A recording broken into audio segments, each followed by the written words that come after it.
Siapakah saksi Nabi Muhammad menerima wahyu? Baik. Allah Subhanahu wa taala menyatakan dalam Al-Qur'an, A'udzubillahi minasyaitonirrajim. Lakinillah yashhadu bima anzala ilaik anzalahu bi'ilmi wal malaikatu yashhadun wa kafa billahi syahida. Tetapi Allah menjadi saksi atas Al-Qur'an yang diberikan kepadamu wahai Nabi Muhammad. Allah menurunkannya dengan ilmunya dan para malaikat pun menyaksikan itu, dan cukuplah Allah yang menjadi saksi. Sama Yesus kan? Pernyataan Yesus Yohanes 8. Jika engkau menghakimi manusia, aku tidak menghakimi manusia. Tetapi jikalau aku menghakimi manusia, penghakimanku itu benar, sebab aku tidak seorang diri, melainkan Bapa yang bersama dengan aku. Bukankah di dalam kitab Tauratmu dikatakan dua saksi itu sah? Akulah yang menjadi saksi dan Bapakku yang menjadi saksi tentang aku. Sekarang permasalahannya di mana? Permasalahannya adalah aspek kebenaran. Sebuah kebenaran tidak butuh saksi. Contoh, Tuhan menciptakan bumi ini. Betul atau salah? Betul. Apakah butuh saksi untuk menciptakan? Tidak butuh. Karena tidak ada saksi, berarti nggak boleh diciptakan. Berarti tidak ada kebenaran itu. Oh, tidak bisa. Alam semesta sudah tercipta. Kita bisa lihat, kita bisa rasakan. Berarti kebenaran itu tidak butuh saksi. Makanya ada yang disebut iman. Iman itu tak dilihat oleh mata, tetapi kita percayai, kita yakini. Itu disebut iman. Nah, sekarang permasalahannya, ketika kemudian ada seorang anak berjalan dalam lorong yang gelap, menggunakan emas dikalung, dikalung di leher, dikalung. Apa yang benar ini? Menggunakan emas yang digantung pada kalungnya, yang digantung pada lehernya, sebuah kalung emas, beratnya 3 kilo. Berjalan dia, ciku, dibunuh sama perompak, ketepak, ditebas lehernya, mati, mayatnya dicapcai, cekot, dibungkus pakai kresek, dikirim ke Papua, dimakan sama Pak Bom-Bom. Lenyap, senyap, sepi, tanpa saksi, tanpa gerakan, tak ada yang tahu. Pertanyaannya, betulkah anak itu mati? Tidak betul, Bang Suma. Kenapa? Tidak ada yang saksikan. Betulkah anak itu dibunuh, dirampas kalungnya? Tidak, Bang Suma. Kenapa? Tak ada yang melihatnya. Ada yang melihat atau tak ada yang melihat, yang namanya kebenaran mutlak absolut terjadi. Sedangkan kebohongan yang dipaksakan untuk menjadi benar, saya ulang, sebuah kebohongan yang disetting untuk menjadi sebuah kebenaran agar orang percaya, agar orang tertipu, agar orang terperdaya, maka kebohongan itu harus dikelilingi, dibungkus, diramu dengan kesaksian-kesaksian para pembohong. Saya ulang, sebuah kebohongan, sebuah dusta, sebuah tipu muslihat, supaya dianggap sebuah kebenaran, maka semua aspek pendukung kebohongan itu menjadi benar. Diwajibkan bagi mereka dari bohong menuju kepada bohong, penyampaiannya bohong, ucapannya bohong, kesaksiannya bohong, semuanya bohong, agar dianggap kebohongan ini adalah sebuah kebenaran. Itulah yang terjadi terhadap agama saudara. Lukas kapan bertemu dengan Yesus? Pernah? Tak ada. Markus kapan bertemu dengan Yesus? Ada? Tak ada. Penulis Yohanes pernah bertemu Yesus? Tak ada. Matius pernah? Tak ada. Penulis Petrus pernah? Tak ada. Paulus pernah nggak? Tak pernah. Tapi diimani itu adalah kalamullah.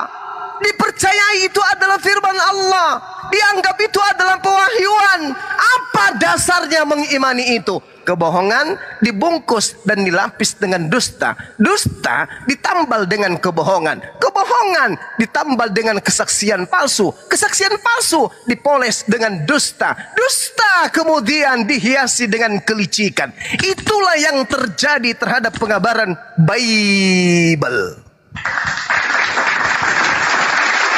Siapa bilang ada yang bersaksi Lukas bertemu dengan Yesus? Siapa kata ada yang bersaksi Paulus bertemu dengan Yesus? Tak ada. Sepi pemberitaan. Tapi itu kemudian diramu secara sistematis. Dengan konsep masif, terstruktur, terencana, terhitung dengan ketukan not dan nada serta gelombang yang seirama dengan para penyesat. Menjejakkan kaki ke penjuru sepuluh bumi dengan mengatakan iming-iming, keindahan, keselamatan, pujian, syukur, agar dianggap bahwa kebohongannya itu adalah sebuah kebenaran. Na'udzubillah tsumma na'udzubillah. Jadi kalau sahabatku, saudaraku bertanya, apa dan siapa saksi? Bung, kebenaran itu tidak butuh saksi. Ibarat kata, mama kita alhamdulillah, ayah kita alhamdulillah. Di malam pertama mereka tak ada saksi atas indahnya cinta mereka berdua. Faktanya hasil dari cinta itu melahirkan anak-anaknya. Ada yang saksi melihat orang tua kita malam pertama? Tak ada. Tapi toh buktinya anaknya ada. Karena tak ada saksi, berarti anak yang keluar dari rahimnya kita ingin katakan itu bukan anaknya. Kenapa? Tak ada saksi. Betapa lemahnya akal ini. Itulah Allah sampaikan kepada kita, engkau akan sampai kepada Islam jika otak kamu itu pakai untuk kemudian menangkap item-item pergerakan bumi. Engkau akan sampai kepada aku, kata Allah, jika kamu memandai. Jika engkau pandai kemudian memandang jarimu, kulitmu, bulumu, uratmu, denyut nadimu, pergerakan napasmu, kekuatan instingmu, rasa laparmu, rasa ngantukmu, rasa kenyangmu, rasa nyenyakmu, kau pikirkan itu semua, maka kata Allah, engkau akan sampai kepada aku. Itu Islam itu begitu. Jadi Islam itu hanya bisa disentuh oleh mereka yang punya akal. Tidak bisa disentuh bagi mereka yang mati akal, nggak bisa. Meskipun nama akunnya kebenaran, tapi kalau hanya semu, percuma. Kebenaran mutlak itu harus rasio. Rasio takaran kebenaran itu tidak bisa dengan doktrin, tidak bisa dengan dogma. Tak ada kebenaran dengan dogma, nggak ada. Nggak ada. Dogma itu adalah sesuatu yang mengikat. Mau salah mau benar, yang penting percaya. Itu dogma. Ketika hal itu bertolak belakang dengan akal, maka hal yang bertolak belakang dengan akal itu pasti akan dibalut dengan yang tadi. Dusta, kebohongan, kecerdikan, kelicikan, tipu muslihat agar dianggap sebagai sebuah kebenaran. Tapi kalau kebenaran, suarakan. Makanya di Islam itu coba lihat. Tanpa malu-malu, tanpa ragu. Di mana-mana masjid ada toa. Diceritakan kemudian bagaimana firman Allah itu. Di mana-mana kita dengarkan. Innamal mu'minuna alladzina idza zukirallahu wajilat qulubuhum. Al-Quran dibacakan di setiap masjid menggunakan toa. Percaya diri, kenapa? Karena yang disampaikan ini kalam Allah. Coba sebaliknya, gereja-gereja pakai toa. Marilah kita bersama-sama menikmati birahi sampai pagi, sebab suamiku tak ada di rumah, dia lagi dalam perjalanan yang panjang. Coba, berani enggak menyampaikan itu lewat toa di gereja? Tidak berani. Kenapa? Entah. Kalau firman Tuhan itu harus disampaikan, beritakanlah kepada seluruh makhluk, tapi diumpetin. Berarti itu adalah kebenaran semu. Kalau kebenaran semu itu selalu membungkus dirinya. Misalnya dia masuk di suatu wilayah, apa yang benar menurut orang-orang kebanyakan di sini ya, melakukan penelitian. Tengok kanan, tengok kiri, tengok belakang. Oh, mereka mempercayai Allah.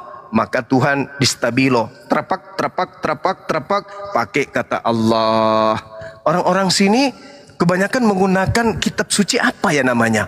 Oh, Alkitab. Bukan, Al-Quran. Oh, Al-Quran. Tapi kalau disebut Al-Quran, kitab kita kan gak enak.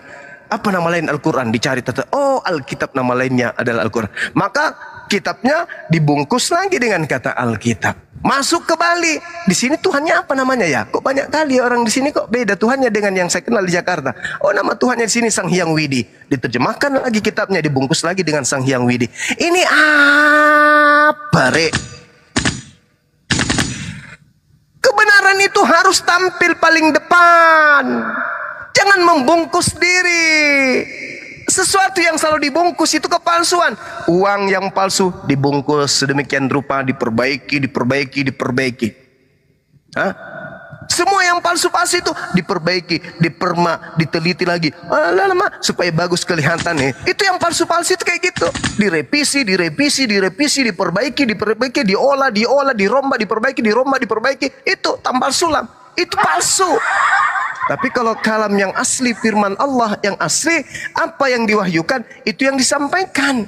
Karena ini tidak akan mungkin ada perkataan yang lebih tinggi dari perkataan itu. Karena perkataan ini adalah perkataan Tuhan. Setinggi-tingginya firman perkataan manusia, setinggi-tingginya pujangga, sehebat-hebatnya puasa atau puisi. Puisi, secanggih-canggihnya syair, tidak akan pernah bisa mengalahkan Al-Quranul Karim. Kok bisa kayak gitu? Karena ini kalamullah, perkataan pencipta alam semesta. Tapi kalau bukan perkataan Tuhan, sikit-sikit rubah. Bahasa apa yang tenar, bahasa apa yang lagi viral, dirubah menggunakan kata itu. Ke Amerika, Allah diganti. Ya, ke Jerman, Allah diganti. Ke Jepang, Tuhannya diganti. Ke Mesir, Tuhannya namanya diganti. Kemana-mana, beda bahasa, ganti lagi nama Tuhan. Apa ini? Seakan-akan bahasa manusia itu lebih tinggi daripada bahasa Tuhan. Seakan-akan bahasa Tuhan tak ada artinya dibandingkan bahasa manusia. Padahal kalamullah kedudukannya jauh lebih tinggi daripada bahasa manusia. Apalagi bahasa semut. Nah, jadi itu, Bung. Kalau berbicara mengenai saksi, kebenaran itu tidak butuh saksi. Apalah artinya saksi banyak?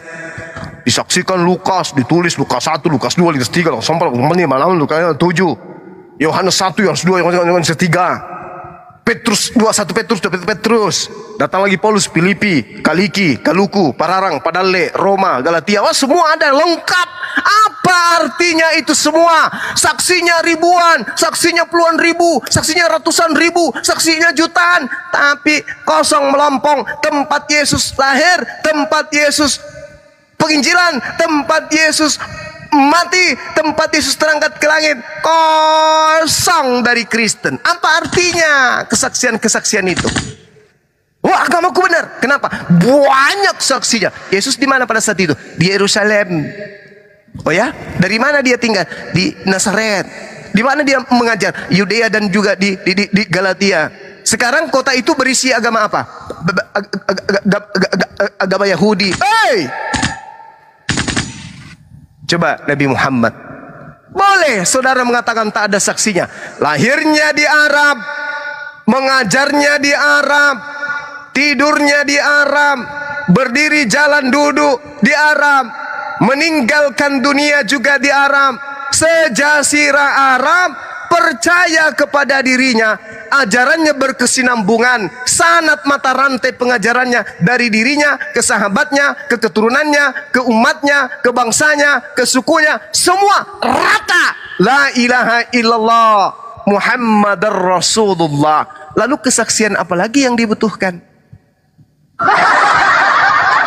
Anda minta saksi, tapi sejazirah Arab mengimani dirinya, artinya tidak ada kesenjangan antara apa yang terlontar, antara apa yang terjadi, antara apa yang ada, antara apa dirasakan, antara apa yang kemudian dialami Rasulullah, disaksikan oleh mereka yang hidup yang sama, duduk bersama, hidup bersama, se-RT, se-RW, sekampung, sekecamatan, sekabupaten dengan Nabi Muhammad sallallahu alaihi wasallam.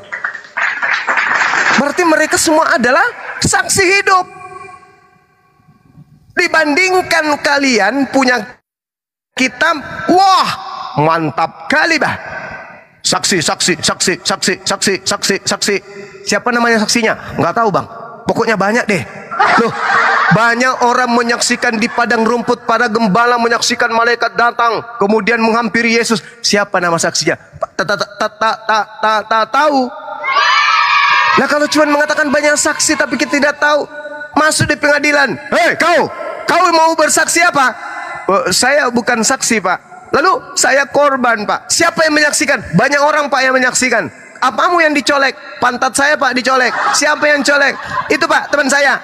Siapa namanya? Lupa pak, saya tidak lihat. Pokoknya dari belakang. Siapa yang lihat? Banyak saksi. Bisa kau hadirkan? Anda tahu pak, pokoknya saksinya banyak. Tuyul, kau pergi ke rumah sakit jiwa, kau sakit.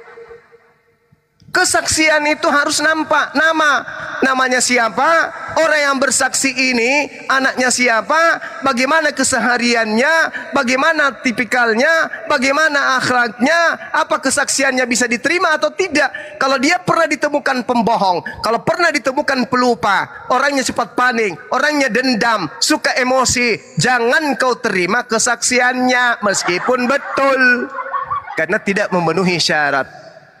Di Islam, haddatsana Abu Bakar. Ditanyalah siapa Abu Bakar ini? Man huwa? Siapa dia? Oh dia ini. Pernah bersama Rasulullah? Pernah. Siapa saksinya? Dilihat oleh Utsman bin Affan. Dilihat sama siapa? Abdullah. Dilihat sama ini dan seterusnya. Oh, apa kesaksian mereka? Pada suatu hari saya melihat Rasulullah bersama sahabatnya Abu Bakar. Coba tanya istrinya Nabi Muhammad, pernahkah dia mengatakan itu? Pernah. Pada suatu hari saya melihat Rasulullah bersama dengan Abu Bakar. Abu Bakar ini gimana tipikalnya? Oh, dia orang terpercaya. Dia kadang mewakili Rasulullah. Dia kadang begini dan seterusnya. Kalau begitu penyampaiannya betul. Percaya dia. Sahih berarti. Kamu lihat kan? Ana lihat. Ente lihat. Ana lihat. Demi Allah. Aku melihat. Habis itu diseliki. Kamu siapa? Saya ini Ustaz. Siapa ente? Saya ini. Disebut, dicari, ditelanjangin silsilahnya, ditelanjangin kisah hidupnya. Ketika tidak ditemukan celah dalam hidupnya, selalu mengajarkan kebenaran, dia terpercaya, maka kesaksiannya itu betul. Ini sudah ditahu orangnya, diselidiki, dikulitin. Dari mana sendalnya? Beli di mana sepatunya? Itu buku yang dipegang beli di mana? Siapa nama gurunya? Siapa nama bapaknya? Bagaimana akhlaknya? Bagaimana pribadinya? Bagaimana ucapan sehari-hari? Bagaimana pergaulannya? Diselidikin semua. Ketika udah ditahu orangnya, begitu diketahuan orangnya bisa dipercaya, dan disaksikan oleh banyak orang, baru dikatakan kesaksian tangga 1 betul. Turun ke tangga 2. Dia menerima dari mana? Dari orang yang benar tadi. Siapa kalau dia ini? Ini generasi kedua pak. Dia di mana sekolah? Pendidikannya apa? Bagaimana akhlaknya? Siapa orang tuanya? Dia masuk bagaimana pendidikannya? Bagaimana pemahamannya tentang Al-Quran? Bagus. Betul. Turun lagi ke 3. Habis itu dibukukan. Dituliskan oleh perawi. Itu pemberitaan yang betul, akurat. Ini nggak ditahu. Theophilus yang mulia. Mulia langsung dia. Siapa dia begitu mulia? Yesus diludahin, Theophilus yang mulia. Yesus yang ditampar, Yesus yang ditonjok, Yesus yang ditombak, Yesus yang ditelanjangin. Ada yang mulia. Theophilus yang mulia. Banyak orang yang menuliskan tentang kisah-kisah yang terjadi di antara kita. Maka saya merasa terpanggil untuk menyusunnya kembali. Ada yang lebih mulia rupanya. Lalu kesaksian Yesus Lukas ini dari mana didapatkan? Aku menerimanya dari mana? Dari mana? Keluh. Dia nggak bisa mengucap apa-apa. Kamu melihat banyak orang yang menulis, ya. Kamu ikut menulis, ya. Banyak orang yang melakukan penelitian, ya. Kamu juga ikut penelitian, ya. Banyak orang menyusun berita, ya. Kamu juga ikut menyusun berita. Siapa orang banyak itu? Siapa namanya? Satu aja, nggak usah sebut banyak-banyak.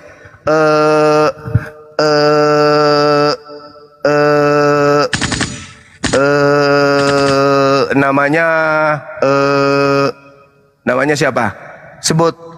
Yang melakukan penyelidikan dan kau terima materi-materinya, kesaksian-kesaksiannya itu siapa? Dia pelayan firman. Namanya siapa? Salah satunya bom-bom. Pembohong, penipu, kau percaya. Manalah mungkin. Nah itu seperti itu bang. Kalau kita berbicara mengenai kesaksian, sejazirah Arab menjadi saksi. Istrinya, anak-anaknya, pamannya, mertuanya, sepupunya, cucunya, sebangsanya, umatnya, orang yang memusuhinya, orang yang membencinya, yang balik mencintai dan menyayanginya. Mati pun mereka tidak rela, tidak ikhlas melepaskan mayatnya. Inilah orang yang dicintai. Begitu dia pergi, sejarah sirah Arab berduka. Saking berdukanya, para sahabat satu sama lain itu kacau balau. Kenapa? Mereka merasa kehilangan orang yang paling dicintai. Yesus mati, siapa yang berduka? Kristen tepuk tangan, Yahudi tepuk tangan. Yang berduka sopo? Hah? Siapa yang merasa kehilangan? Dengan matinya Yesus, Dia telah membebaskan kita dari kutuk. Berarti kamu senang Dia mati? Tidak senang. Munafri, pingin kucungkil mata kau. Pura-pura kau, mata air mata buaya kau. Akibat Dia mati, dosamu dihapuskan. Tuyul, dengan tidak ada dosamu kau melenggang ke surga. Andai kau hidup pada zamannya, tak ada artinya Hansip Romawi, tak ada artinya Gubernur Pilatus, tak ada artinya setan. Engkaulah manusia pertama yang menggorok Yesus. Kenapa? Karena kau mau dosamu dihapuskan.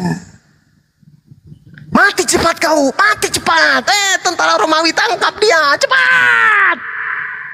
Supaya dosa kami segera dihapuskan. Cepat, cekek lehernya, ikat kakinya, gelitik teteknya. Itu yang terjadi, wahai kaum munafik. Jangan sangka kau tidak senang dengan kematiannya. Tanpa kematiannya kamu tak bisa bertepuk tangan. Oke. Jadi saudara, kesimpulannya, kebenaran itu tidak butuh saksi, tidak butuh kemudian pengakuan. Kebenaran tetaplah kebenaran tanpa ada saksi. Kebenaran itu tetap saksi. Berbeda dengan kebohongan. Kebohongan tanpa saksi hancur dan tak akan ada yang percaya. Kebohongan ini supaya dipercaya, kebohongannya harus didukung oleh kebohongan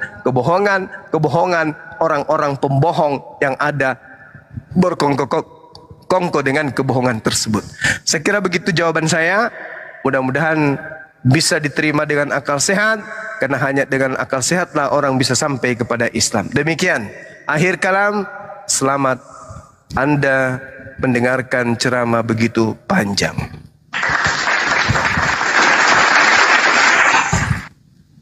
Pak Handi gantian, Bang Handi. Bang Handi. Assalamualaikum warahmatullahi wabarakatuh. Waalaikumsalam warahmatullahi wabarakatuh. Guru saya datang, Masya Allah. Silakan dilanjut. Saya bikin kopi campur masaku dulu, Masya Allah. Ya, lanjut dulu sebentar. Ya, karena tadi Bang Web tadi tanya Tritunggal, mungkin saya ulang lagi Bang Handi ya. Nah, tadi saya jelaskan di roomnya Bang Afandi kurang jelas. Jadi begini Bang Web ya. Kalau kita belajar sejarah, kalau abang belajar sejarah, abang akan tahu apa itu Tritunggal. Jadi mayoritas paham Tritunggal yang dianut atau yang dipercaya oleh orang-orang Kristen di Indonesia ini adalah Tritunggal yang dibawa oleh seorang yang bernama Tertullianus. Kenapa begitu? Karena Tritunggal Tertullianus ini dipakai di Barat, dan Kristen di Indonesia ini masuk dari imperialisme atau penjajah Barat, terutama dari Portugis dan Belanda. Saya akan jelaskan ini. Ada di dunia kekristenan itu ada 3 paham Tritunggal. Yang pertama itu paham yang diajarkan oleh seorang yang bernama Noetus tahun 254 Masehi. Nah, paham ini sangat menyesatkan. Sementara ini banyak sekali denominasi gereja yang pakai. Jadi paham ini mengajar bahwa satu pribadi Allah menjelma menjadi 3. Itu yang pertama. Terus paham Tritunggal yang kedua adalah paham Tertullianus. Paham Tertullianus ini juga paham yang sangat menyesatkan, di mana 3 pribadi itu menjadi satu substansi, atau 3 pribadi satu substansi. Ya, inilah yang dianut oleh mayoritas umat Kristen yang ada di Indonesia. Ada lagi paham Tritunggal yang ketiga. Paham Tritunggal yang ketiga itu namanya triadoks. Paham Tritunggal yang ketiga ini disahkan di Konsili Kalsedon tahun 451. Inilah paham yang dianggap sah oleh Bapak-Bapak gereja, karena paham ini yang dipakai di gereja-gereja timur. Sementara paham Noetus dan paham Tertullianus ini dianggap sah, dianggap sesat, tidak dianggap sah oleh Konsili Kalsedon yang melibatkan 520 uskup dari 5 kepatriatan. Yang pertama itu Roma, yang kedua itu Bizantium, yang ketiga Yerusalem, yang keempat itu Antioquia, yang kelima Mesir. Jadi kelima kepatriatan ini menolak Tritunggal Noetus dan Tertullianus. Sementara ini Tritunggal yang ada menyebar di Indonesia saat ini. Jadi Bang Web harus belajar baik-baik sejarahnya ini, karena kedua Tritunggal ini memang ditolak, dianggap sesat atau dibidatkan oleh 520 uskup. Ini yang kalian pakai saat ini. Kalian tidak sadar sebenarnya bahwa paham Tritunggal ini adalah paham yang menyesatkan, yang sudah menyesatkan teman-teman kita dari Kristen. Mereka tidak sadar bahwa mereka terbawa arus atau terbawa arus pembodohan dari paham ini yang dibawa oleh Barat. Karena Kristen Indonesia masuk dari imperialisme Barat. Itu. Jadi Tritunggal Tertullianus ini dipopulerkan tahun 289 sampai tahun 364. Jadi Bang Web silakan belajar sejarahnya supaya Abang Web mengerti bahwa Tritunggal yang Abang Web itu yakini sekarang adalah sesat. Di mana 3 pribadi itu menjadi satu substansi, atau 3 pribadi satu substansi. Sementara Tritunggal yang disahkan 520 uskup dari seluruh dunia, Konsili Kalsedon 451 itu 3 hypostasis, 1 ousia, atau 3 yang mendasar, 1 substansi yang berdasar. Jadi inilah yang dipakai oleh gereja-gereja Katolik dari timur. Ini yang perlu Bang Web pahami ya, supaya Bang Web tidak terlalu jauh tersesat tentang paham Tritunggal ini. Sebaiknya kalau Bang Web masih Kristen, jangan pakai paham Tritunggal, karena paham Tritunggal ini murni ajaran manusia. Itu mungkin. Jadi saya bicara sedikit ini masalah Tritunggal, supaya teman-teman Kristen itu juga mendapat pencerahan untuk kembali mengecek sejarah tentang Tritunggal ini. Apakah Tritunggal ini Alkitabiah atau tidak? Ternyata Tritunggal ini tidak Alkitabiah, karena Yesus dan Paulus tidak pernah sekalipun mengajarkan tentang ketritunggalan ini. Matius 28 yang menjadi dasar, ayat 19 sampai 20. Kalau kita belajar juga sejarah dari kodeks-kodeks, ini ada ayat yang ditambahkan. Itu hanya sampai ayat yang ke-15. Itu bahkan ini diprotes oleh salah satu peraih Nobel pada saat itu. Keabsahannya diprotes karena ayat ini adalah ayat tambahan. Begitu juga dengan 1 Yohanes 5 ayat 7 dan 8, ini juga ayat sisipan dan tidak bersumber, di mana ayat ini yang menguatkan paham tersebut. Jadi kembali saya jelaskan bahwa paham Tritunggal sebaiknya Anda tinggalkan. Kalau memang Anda masih Kristen, tapi ada baiknya kalau Anda hijrah ke Islam, karena Islam memang itu menggenapi, menyempurnakan seluruh ajaran kitab-kitab Nabi sebelumnya. Dan kalau kita melihat dari nubuatan-nubuatan, saya sudah pernah bicara ini bahwa nubuatan tentang Rasulullah itu sebenarnya sudah ada dalam kitab Tanakh Yahudi. Mengingat rumpun Semitik itu hanya 3 bahasa. Yang pertama itu Aramaik, yang kedua Ibrani, dan yang ketiga itu adalah Arab. Sementara untuk rumpun Aramaik, bahasa Aramaik dengan Ibrani ini sudah digenapi oleh para nabi. Yang terakhir adalah Isa. Makanya Isa adalah nabi terakhir dari bangsa Israel, atau Yesus Kristus sendiri. Sementara yang belum digenapi ini adalah bahasa Arab, atau rumpun dari serumpun ini yang berbahasa Arab. Ini belum digenapi. Kita di sini perlu belajar nubuatan juga sedikit. Kenapa saya katakan? Karena nubuatan sangat penting untuk mencari kebenaran. Coba kita apakah kita pernah berpikir kenapa Rasulullah itu diturunkan, atau wahyu yang diturunkan kepada beliau itu pada tahun 600? Kita kan tidak pernah mempelajari ini.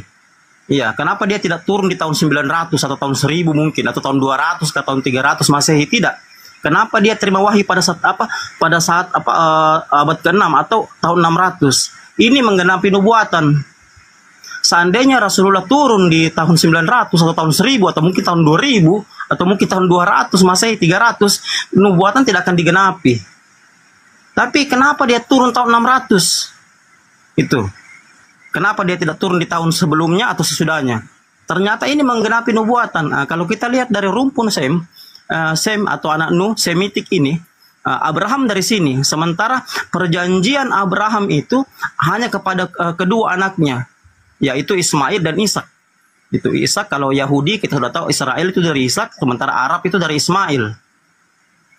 Dan Abraham sudah berjanji bahwa dari turunan Ismail akan melahirkan 12 raja. Ini saya bongkar, saya terus terang saya bongkar lagi rahasia Bible masalah nubuatan. Jadi untuk teman-teman Kristen, sebelum saya lanjut, saya mau bilang silakan Anda beli bukunya di Gramedia, buku karangan seorang pakar teologi, seorang ahli teologi.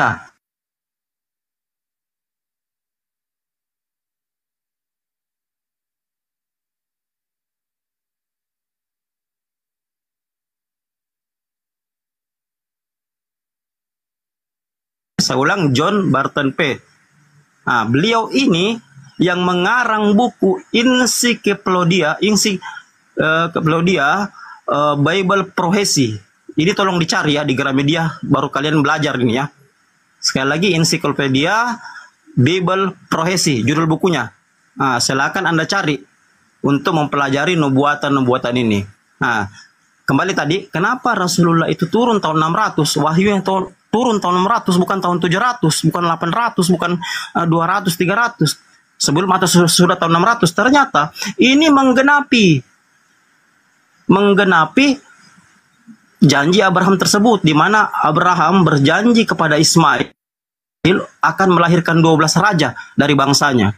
Nah, seperti saya katakan tadi, bahwa rumpun Semitik mempunyai 3 bahasa. Aramaik, Ibrani, dengan Arab. Sementara Aramaik dan Ibrani ini sudah digenapi oleh nabi sebelumnya, bahkan yang terakhir itu Isa. Makanya tidak ada lagi nabi yang turun dari bangsa atau dari turunan Ishak selain daripada Isa. Nah, sekarang apa yang belum digenapi? Yang belum digenapi adalah yang berbahasa Arab dari serumpun ini. Di mana digenapi? Digenapi ketika lahirlah Rasulullah dan turunnya wahyu kepada beliau. Nah, di sini kita perlu pahami 12 raja ya. Mudah-mudahan ini ada yang rekamnya supaya bisa di cross check kebenarannya.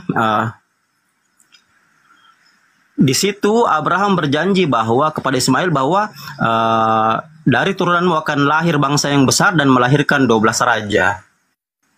Nah, kalau Anda berhitung dari tahun Masehi sampai tahun 600, itu kan jelas 600 tahun ya. Nah, dalam tradisi Yahudi ini saya bongkar-bongkar lagi secara rahasia Bible ya. Ya, dalam tradisi Yahudi itu pada saat itu maksimal kepemimpinan seorang nabi, seorang imam, seorang raja itu adalah 50 tahun semenjak Yesus lahir ya. Jadi kegenapan ini, nubuatan tentang Abraham kepada Ismail ini semenjak Yesus lahir dan ketika Yesus naik ke langit.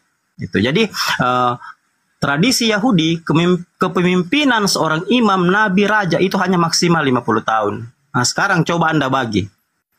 Kalau Anda bagi 600 tahun dibagi 50, itu akan menghasilkan angka 12. Jadi 600 kalau dibagi 50 itu 12. Nah, kenapa saya katakan tadi Rasulullah menerima wahyu tahun 600, kenapa bukan tahun 700, 800, 900? Karena kalau tahun 700, 800, 900, nubuatan ini tidak akan digenapi. Atau mungkin sebelumnya, tahun 200, 300, 400. Tapi kenapa Rasulullah menerima wahyu tahun 600? Ini untuk menggenapi nubuatan Abraham. Bahwa dari Islam akan lahir 12 raja. Dan raja terakhir dari nubuatan Rasulullah ini adalah, Abraham ini adalah Rasulullah. Jadi kalau kita bagi 600 bagi 50 itu akan hasilnya akan 12. Nah, 50 tadi itu adalah maksimum kepemimpinan seorang nabi, imam, raja dalam tradisi Yahudi. Jadi genaplah sudah nubuatan Abraham bahwa dia akan melahirkan 12 raja dari turunan Ismail. Nah, itu mungkin sedikit dari saya. Jadi nubuatan itu dalam kitab Tanakh itu semua harus digenapi. Dan ada rentetan-rentetan sejarah yang yang mengarah ke nubuatan ini. Contoh tadi, contoh ya Kidung Agung 5 ayat 16, Yesaya 29 12. Terus yang paling terakhir yang perlu kita pahami Matius 21 ayat 43. Matius 21 ayat 43 ini adalah kegenapan dari Kidung Agung 5 ayat 16 dan Yesaya 29 ayat 12 itu. Ini kan kita sudah bahas yang lalu-lalu ya. Jadi ini rentetan waktu ini membuktikan bahwa nubuatan itu akan digenapi. Dan betul lah Rasulullah turun wahyu itu di tahun yang ke-600. Seandainya dia turun di tahun 900 1000, maka nubuatan ini nonsen. Dan tidak mungkin Tuhan berbohong kepada Abraham. Kenapa dia tidak berkata, dari turunanmu akan menghasilkan bangsa yang besar, akan melahirkan 14 raja, 15 raja, 16 raja mungkin, atau 17 raja. Kenapa dia berkata 12 raja? Supaya nubuatan ini digenapi. Dan siapa yang menggenapi nubuatan ini? Raja siapa yang menggenapi nubuatan ini?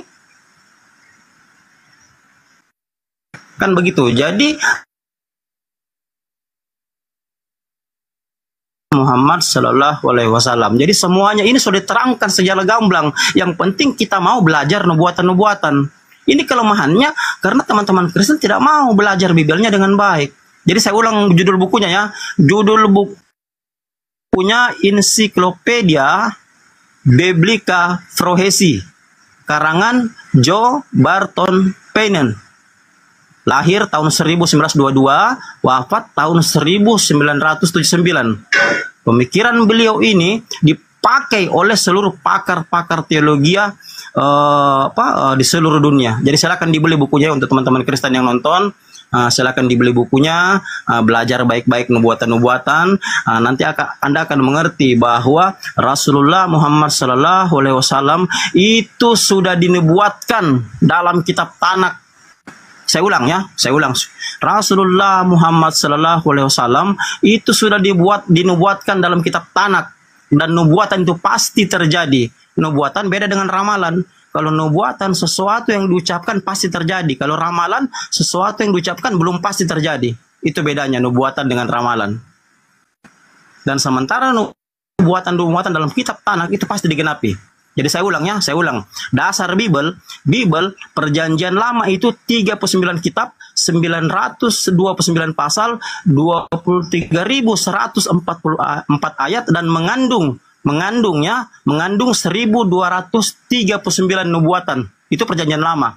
Perjanjian Baru terdiri dari 27 kitab, 260 pasal, 7.957 ayat, dan mengandung 578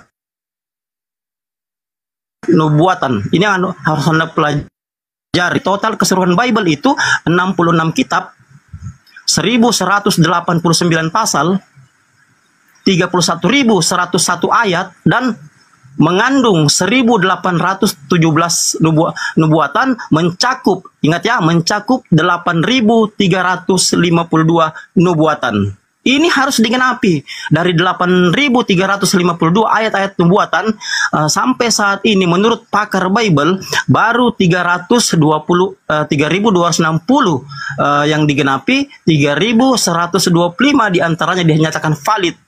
Sementara selebihnya ini masih 50-50. Jadi silakan, saya ulang, tolong dipelajari, tolong dibeli bukunya, judulnya Encyclopedia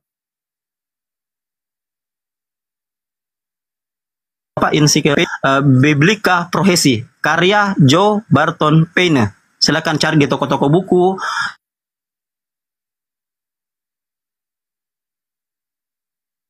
Menyempurnakan kitab-kitab. Putus-putus Bang Goto. Sebelumnya. Putus-putus jaringan saya mungkin, Pak. Oh iya. Sudah tidak putus, Bang? Ya, semoga tadi didengar, Bang ya. Semoga tadi didengar ya. Penjelasan saya semoga didengar tadi ya. Bang Hos, Bang Handi. Iya. Diulang lagi judul bukunya. Judul bukunya apa itu, Bang Goto? Tadi sempat keputus. Encyclopedia Biblica Frohesi, karya John Barton Payne. Sudah Bang? Didengar Bang? Sudah. Mantap. Oke, silakan dicari Bangnya. Jadi Mikana naik. ya, Mikana naik sini mencer kok Mikana, kalau kau naik di sini kau debat dengan saya. Pendeta kau aja saya Kau mau tantang. datang besok Mikana. Nah, sampai ini hari saja saya tantang, gak ada yang berani. Ayo kita bahas nubuatan. Kalau memang Anda paham nubuatan. Ya, jadi hafal dulu yang tadi itu. Kalau mau kau debat dengan saya, hafal dulu yang tadi itu. Kalau kau sudah hafal itu, Mikana naik. yang saya sebutkan tadi ya baru kita debat. Jadi sekali lagi, saya mau katakan, kalau kita belajar nubuatan, kita akan tahu bahwa Rasulullah Muhammad Sallallahu Alaihi Wasallam itu sudah menggenapi nubuatan dalam kitab Tanak, sudah menggenapi perjanjian Abraham terhadap Ismail, di mana Abraham berjanji akan melahirkan 12 raja dari turunan Ismail. Jadi saya ulang lagi ya. 600 dibagi 50 maksimal kepemimpinan Nabi Imam Raja di tradisi Yahudi itu hasilnya 12. Dengan demikian nubuatan ini digenapi. Jadi kalau Anda tidak percaya Muhammad Rasulullah SAW adalah Nabi yang terakhir, silakan Anda nanti tanggung sendiri akibatnya. Iya, karena ini sudah dinubuatkan. Sudah dinubuatkan dalam kitab Tanak. Dan saya yakin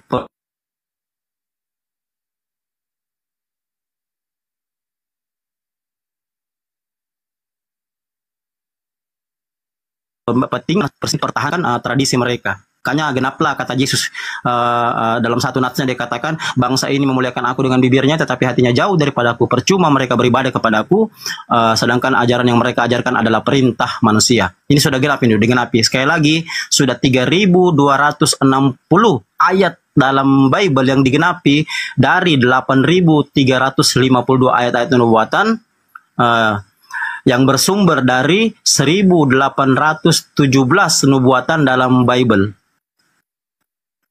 Jadi silakan dibeli bukunya, dipahami, ya, dipelajari supaya Anda teman-teman Kristen juga ada edukasi, ada pengertian sedikit. Jangan juga Bible Anda hanya simpan di rumah, jadi berhala saja tidak pernah dibaca. Itu selain dari hari Minggu silakan Anda belajar Bible Anda, kalau perlu Anda renungan subuh. Ya, apa yang dilakukan Yesus kalau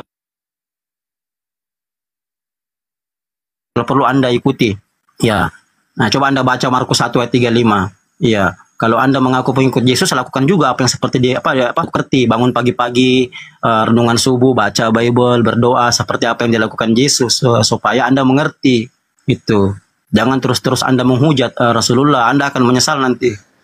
Kenapa saya katakan? Karena saya ini pemerhati sejarah, saya belajar nubuatan-nubuatan.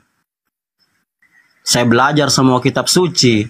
Dan tidak satupun kitab suci itu yang mencela Rasulullah Muhammad SAW. Justru kitab-kitab sebelumnya itu menubuatkan bahwa akan datang Nabi terakhir, yaitu Rasulullah Muhammad SAW. Bahkan di kitab Weda pun sebenarnya sudah menubuatkan ini.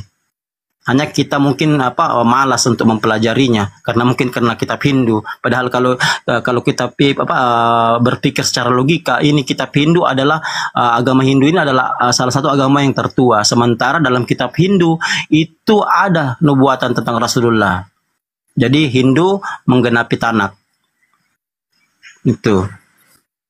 Jadi benarlah jika kita mengatakan bahwa Al-Quran itu meluruskan, membenarkan, menyempurnakan kitab-kitab sebelumnya, dan itu terbukti secara sah. Makanya saya katakan Al-Quran itu scientifically proven. Gitu ya. Ya, jadi saya katakan Al-Quran itu scientifically proven, sementara Bible do not scientifically proven. Kenapa? Karena sudah campur tangan manusia dan sudah berkali-kali direvisi. Kalau saya mau jelaskan lagi Bible di sini, mungkin mikanya di bawah itu tercengang-cengang. Kalau saya mau jelaskan sejarah Bible di sini, terlalu banyak sejarah, terlalu panjang sejarah Bible ini. Iya, di mana ayat Bible ada yang dihilangkan, ditambah, disisipkan, itu ada semua histori sejarahnya. Tapi kalau mau dijelaskan ini biar sampai pagi tidak selesai. Ya itu mungkin sedikit dari saya. Nah silakan mungkin yang lain lanjut. Mikana naik, Mikana. Iya, mantap Bang Goto ya. Seorang mu'alaf yang kemudian masuk Islam secara kafah gitu. Saya hanya menambahkan sedikit ya. Kalau kita membahas tentang agama samawi, yaitu agama yang turun langsung dari langit. Jadi Allah Subhanahu wa taala itu kemudian mengutus para nabi dan rasulnya itu tidak perlu atau tidak membutuhkan saksi dari manusia. Begitu juga ketika Allah Subhanahu wa taala mengutus Nabi Muhammad sallallahu alaihi wasallam sebagai rasul yang diutus oleh Allah kepada seluruh makhluk, seluruh manusia untuk membawa petunjuk dan agama Islam secara luas. Dan kemudian Rasulullah juga menyempurnakan agama-agama dan syariat tentang Islam secara baik dan benar. Itu juga tidak membutuhkan kesaksian daripada manusia, sebagaimana di dalam penggalan surat Al-Fat ayat ke-28 itu dijelaskan, wa kafa billahi syahida, cukup Allah lah yang kemudian menjadi saksiku. Jadi firman selengkapnya di dalam surah Al-Fat ayat ke-28 itu berbunyi demikian. Walladzi arsala rasulahu bil huda wa dinil haq liyudhhirahu 'alad dini kullih wa kafa billahi syahida. Dialah yang mengutus rasulnya dengan membawa petunjuk dan agama yang benar, agar dia mengunggulkan agama tersebut atas semua agama, dan cukuplah Allah sebagai saksi. Begitu juga ketika kita bertanya kepada Yesus, Yesus, ketika Tuhan mengutus kau dan kemudian memberikan firman kepadamu, siapakah yang menjadi saksi? Maka Yesus kemudian menjelaskan di Yohanes 5 ayat 37, Bapaklah yang mengutus aku, dialah yang bersaksi tentang aku. Rupanya pun tidak bisa kau lihat, suaranya pun tidak bisa kau dengar.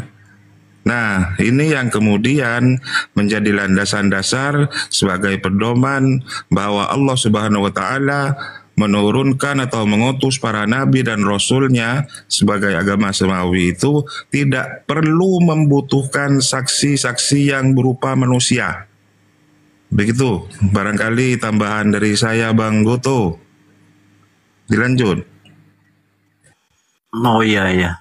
Ya mungkin Bang Web ini mungkin mau bertanya sebelum saya lanjut Bang. Sambil nunggu-nunggu Gurda Suma minum kopi. Mungkin ada yang mau ditanyakan Bang Web. Kopi campur pasako ya. Atau mungkin Bang kebenaran. Ya, Anda mau bertanya soal sejarah kristologi, silakan bertanya.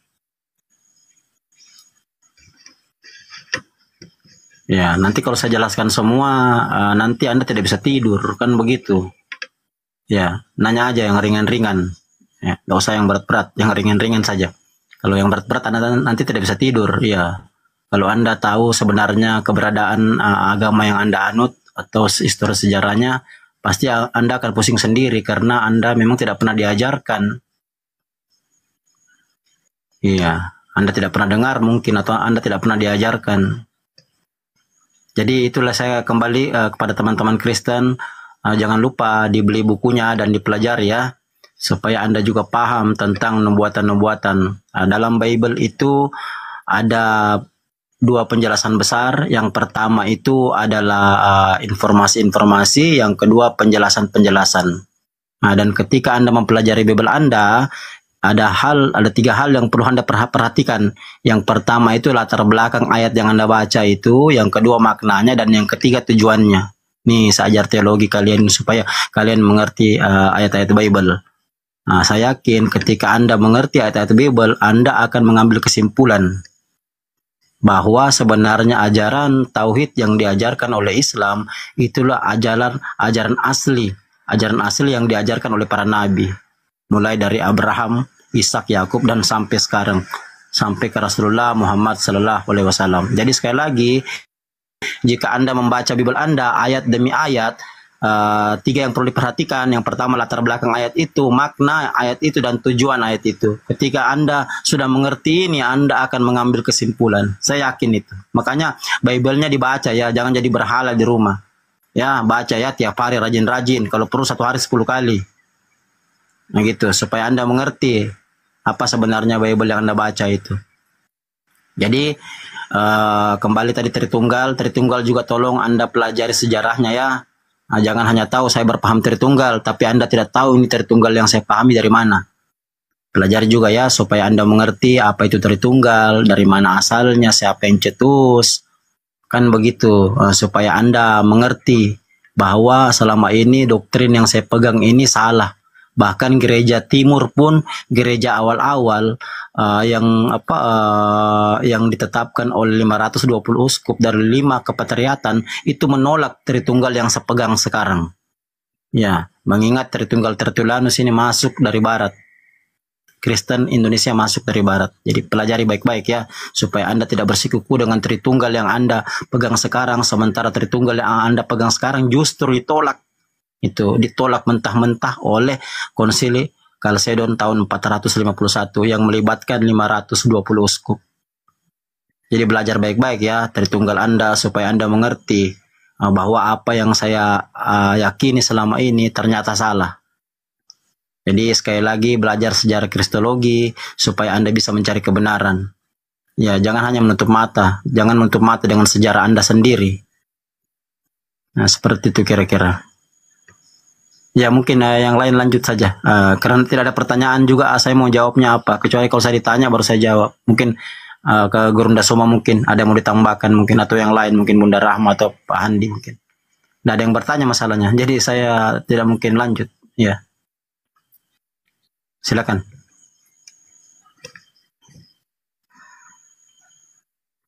Saya mau bertanya nih. Nah, silakan Bang, silakan. Apakah ada bukti konkret atau ilmiah yang mendukung keberadaan mukjizat dalam Islam seperti mukjizat Al-Quran atau mukjizat Nabi Muhammad SAW? Nah itu kan sudah banyak abang-abang nonton di YouTube, seperti penemuan sungai di bawah laut, rumputan yang bertasbih, itu banyak sekali sudah dibuktikan tuh sama para ilmuwan. Nah yang terakhir itu Profesor Boyke kan, itu coba baca itu. Profesor Bokeh yang meneliti jasad Firaun itu, dan meyakini bahwa Laut Merah ternyata pernah terbelah. Kan sudah dijelaskan di Al-Quran Bang. Itu banyak sekali, nonton aja di YouTube, itu banyak sekali Bang, banyak sekali tentang bintang mengetuk, Big Bang, garis edar, itu sudah dibuktikan semua sama NASA. Jadi 1400 tahun lalu sudah ditulis dalam Al-Quran, baru nanti abad ke-19, 20, 21 baru digenapi. Banyak sekali di YouTube Bang. Silakan nonton. Kalau Abang bertanya begitu gampang saja itu jawabannya. Iya. Nah, begitu mungkin Bang.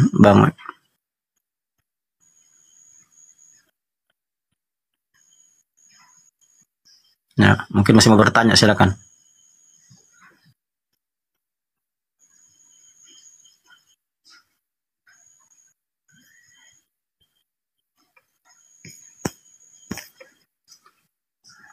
Silakan Bang Web atau Bang Kebenaran, silakan. Sambil nunggu-nunggu Guru Ndasoma minum kopi, silakan.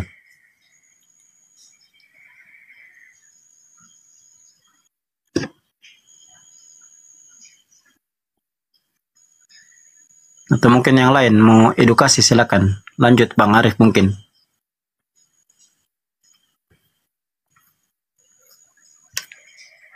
Ini Bang, satu lagi Bang, sebelum saya istirahat kerja Bang. Ya, silakan.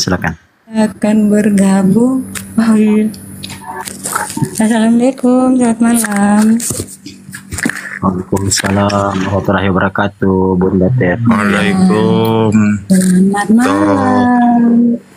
Iya, selamat malam Bang Zuma dan kakak, abang, bapak, ibu semua yang ada di kursi atas. Saya juga ada ya. Kita sama-sama ya. Boleh bertanya ke Bang Goto? Ya, silakan. Iya. Silakan, Bunda. Silakan. Oke, Bang. Tadi Abang bilang bahwa konsep Tritunggal itu tadi kayak mana Abang bilang? Buatan manusia atau para tokoh gereja atau apa? Coba jelaskan sekali lagi, singkat. Oke. Bang, berarti Bunda tadi terlambat naik ya? Aku dengar kok. Aku dengar dari tadi, Bang. Iya, baru saja. Baru saja, Bang. Oke, jadi paham Tritunggal dalam dunia kekristenan itu ada 3 menurut histori sejarahnya. Yang pertama, paham yang dibawa oleh Noetus. Ya, Noetus itu tahun 254. Nah, paham ini mengajarkan satu pribadi 3 penjelmaan. Nah, di mana pada perjanjian lama menurut paham Noetus itu Bapa itu menjadi Allah. Di perjanjian baru Bapa itu menjadi Yesus, dan ketika Yesus naik ke langit Bapa itu menjadi Roh Kudus. Dan paham ini modernisasinya namanya oneness. Nah, jadi paham yang dibawa Noetus ini diteruskan oleh Sabellius dan kawan-kawannya. Itu yang pertama.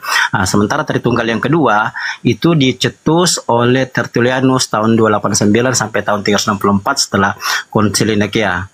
Nah, jadi paham ini mengajarkan 3 pribadi, 1 substansi. Gitu ya. Itu yang kedua. Yang ketiga adalah paham triadoks. Hasil dari paham Tritunggal triadoks hasil dari kesepakatan 520 uskup dari 5 kepatriatan. Yang pertama itu Roma, yang kedua Bizantium, yang ketiga Yerusalem, yang keempat itu Mesir, yang kelima Antioquia. Ini Konsili Kalsedon tahun 451. Inilah paham yang diakui oleh mereka. Sementara paham Noetus dan paham Tritunggal yang masuk ke Indonesia ini melalui Barat, ini yang ditolak atau dibidatkan oleh mereka, yang mungkin Bunda Teti atau teman-teman Kristen lainnya menganut. Nah, ini yang perlu Bunda tahu ya. Baik Bang Goto, Abang sudah menjelaskan cukup jelas. Ada 3 ya tadi yang memaknai konsep Tritunggal itu seperti itu begitu. Tetapi semua mereka atau bapak gereja pendahulu atau tokoh-tokoh gereja itu pun tentulah mereka punya dasar, punya alasan. Dari mana? Dari kitab suci atau dari Alkitab itu sendiri. Dan yang memperkenalkan istilah Tritunggal itu meskipun tidak ditulis dengan Tritunggal, tetapi inti atau ketritunggalan itu ada di dalamnya, yaitu di kitab Matius 28 dimulai dari ayatnya yang ke-19. Begini bunyinya. Karena itu pergilah, jadikanlah semua bangsa muridku, dan baptislah mereka di dalam nama Bapa 1, nama Anak dan Anak 2, dan Roh Kudus. Dan inilah maka dikatakan konsep Tritunggal, ada Bapa, Anak dan Roh Kudus. Tetapi bukan seperti kita manusia. Yesus itu sama derajatnya dengan kita yang lahir dari hubungan intim oleh laki-laki dan perempuan atau suami dan istri. Mengapa dia dikatakan anak? Bapa sendiri yang memperkenalkan pertama sekali bahwa dia, yaitu Allah, memanggil Yesus itu adalah anaknya ketika pembaptisan, yaitu di Matius 3 ayat 17 itu. Lalu terdengarlah suara dari surga yang mengatakan, inilah dia anak yang kukasihi, kepadanya lah aku berkenan.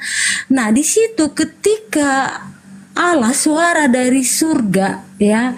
Mengapa saya katakan di surga atau kita mengatakannya di langit? Karena Yesus sendiri juga yang memperkenalkan kepada muridnya dan para pengikutnya mengenai bahwa sesungguhnya Allah itu, ya. Kalau kita lihat Kejadian 1 ayat 1, ya, di situ masih pakai nama Allah, ya, dan kitab-kitab lain masih pakai nama Allah. Sudah ada hubungan begitu loh, Allah dan Bapa dan Anak. Ada satuan. Sebentar, satu lagi. Lalu Roh Kudusnya di mana? Begitu kan? Roh Kudusnya, tinggal Roh Kudus nih. Sebenarnya banyak ayat lagi yang membuktikan atau yang menyatakan bahwa Allah, Bapa, Anak dan Roh Kudus itu saya ini kok satu.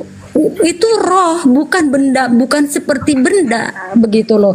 Lalu dikatakan di Yohanes 17 ayat 21 itu ketika Yesus berdoa, ya, dia mengatakan seperti ini, ya Bapa, jadikanlah mereka satu seperti kita dan seperti engkau dan ini aku. gantian. Ini saya lagi. Ted, Roh Kudus Ya, sama Bang. Roh Kudus sama Roh Bapa itu beda atau sama ya? Roh Kudus sama Roh Bapa Sama-sama roh loh itu. iya Bang. Jadi Sama atau beda? itu sama Bang. Sama. Oke, baik. Sama ya? Iya Bang. Oke. Dan Yesus Bentar dulu. kan Bentar dulu. Yakin sama ya? sama Bang. Yang ada di dalam diri Yesus itu Roh Kudus atau Roh Bapa? Ya Roh Bapa itu kan Roh Kudus juga Bang, Roh kebenaran Bang. Oke, baik. Oh, Yesus dibaptis di Sungai Yordan. Betul? Ada Roh Kudus seperti merpati. Iya betul. Pernah nggak Roh Bapa seperti merpati? Ya disitulah kemahakuasaan Tuhan yang dia bisa melakukan apa saja. Jadi Enggak. kita Roh Kudus itu, Ted, Roh Kudus pernah seperti merpati. Apakah Roh Bapa pernah? Apakah Roh Bapa juga seperti merpati? Roh Kudus juga pernah seperti nyala api Bang. Iya, Roh Bapa yang saya nanya, Roh Bapa ini pernah nggak seperti merpati juga? Ya Roh Kudusnya yang diberikan ya berupa seperti itu waktu itu. Enggak, Roh Kudus kan Roh Bapa sama. Berarti Roh Bapa ini seperti merpati juga gitu. Kalau waktu penciptaan Allah mengatakan seperti ini. Marilah di Kejadian 1 ayat Saya nggak nanya itu loh, Ted. Nih saya ulang nih. Yesus lagi dibaptis di Sungai Yordan. Ya. Ada Roh Kudus seperti merpati di awan. Ada Roh Bapa di surga. Inilah anakku yang kukasihi. Roh Bapa ini sama Roh Kudus yang seperti merpati ini sama atau berbeda? Ya pokoknya dia kan maha kuasa Bang. Gimana sih pokoknya kacau kan? Sekarang gini loh, sekarang gini loh. Nanti abang bilang lagi kayak gini nanti. Nah ini kejadiannya tertulis di Bible Ibu Ted. Enggak saya nggak kesana. Itu udah lah itu. Ini udah terjadi di Bible Anda. Roh Kudus itu di awan datang seperti merpati. Ada Roh Bapa di surga, inilah anakku yang kukasihi. Pertanyaannya adalah, apakah Roh Bapa di surga ini adalah Roh Kudus itu sendiri seperti merpati atau berbeda?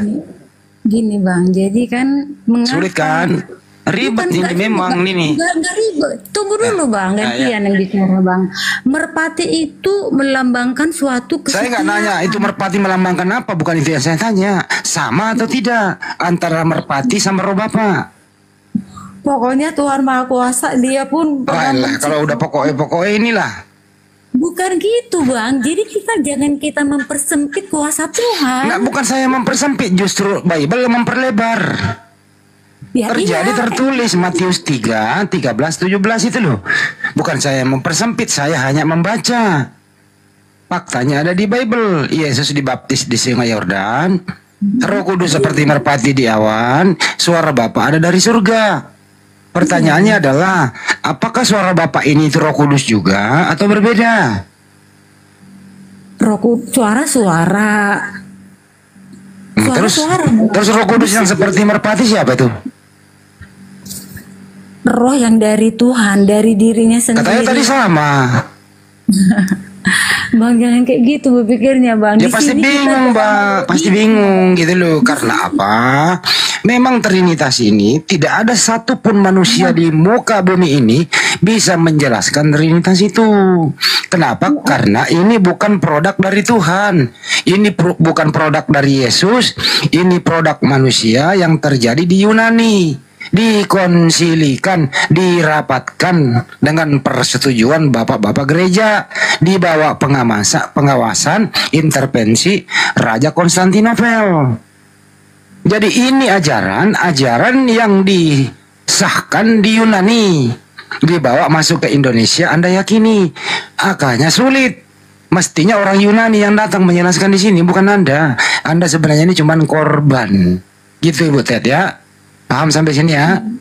Tapi saya nggak setuju, saya ini kita pengikut Kristus ini atau yang atributnya Kristen, korban tidak Bang. Atribut Tidak. Kristen itu Bu berbau Bu, atribut Kristen itu berbau Yunani.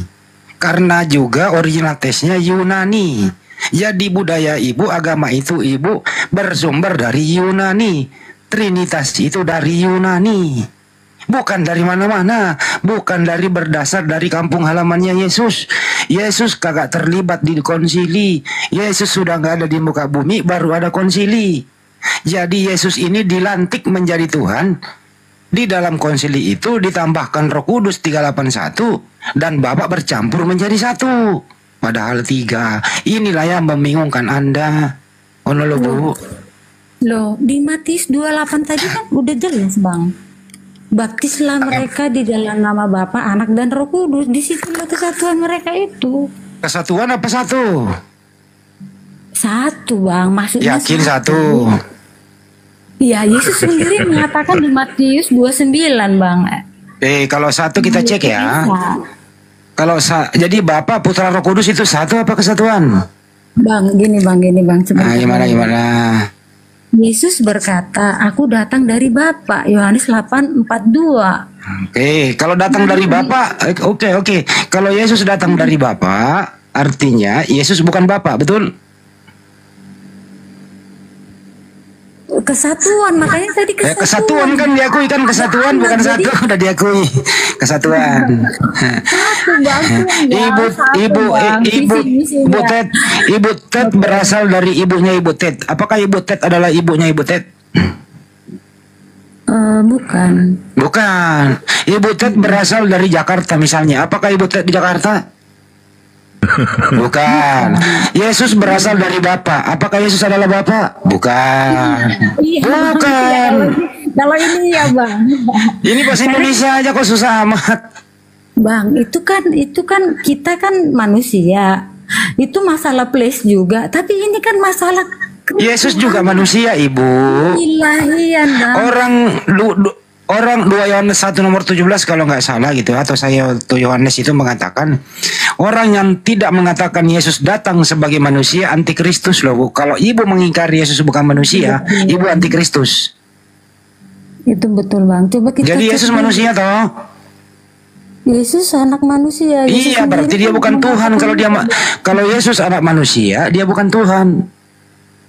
dia Tuhan, Bang. Nah, gimana mungkin Tuhan adalah manusia? Wah, sebentar tadi ada yang ketinggalan yang belum saya sampaikan. Bang. Semakin banyak Ibu sampaikan, semakin banyak Ibu bingung sendiri loh ya. Tapi terserah lah, itu iman Ibu kok. Monggo saja.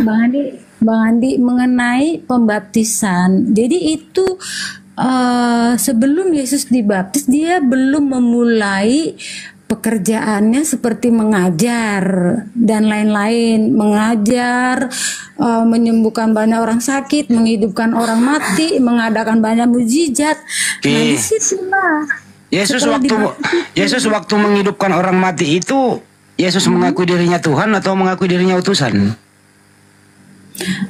Dia mengakui utusan, tapi kan iya udah berarti Ibu percaya nggak, dengerin Bu Ted, Ibu percaya nggak kalau Yesus mengklaim dirinya utusan? Ibu percaya nggak?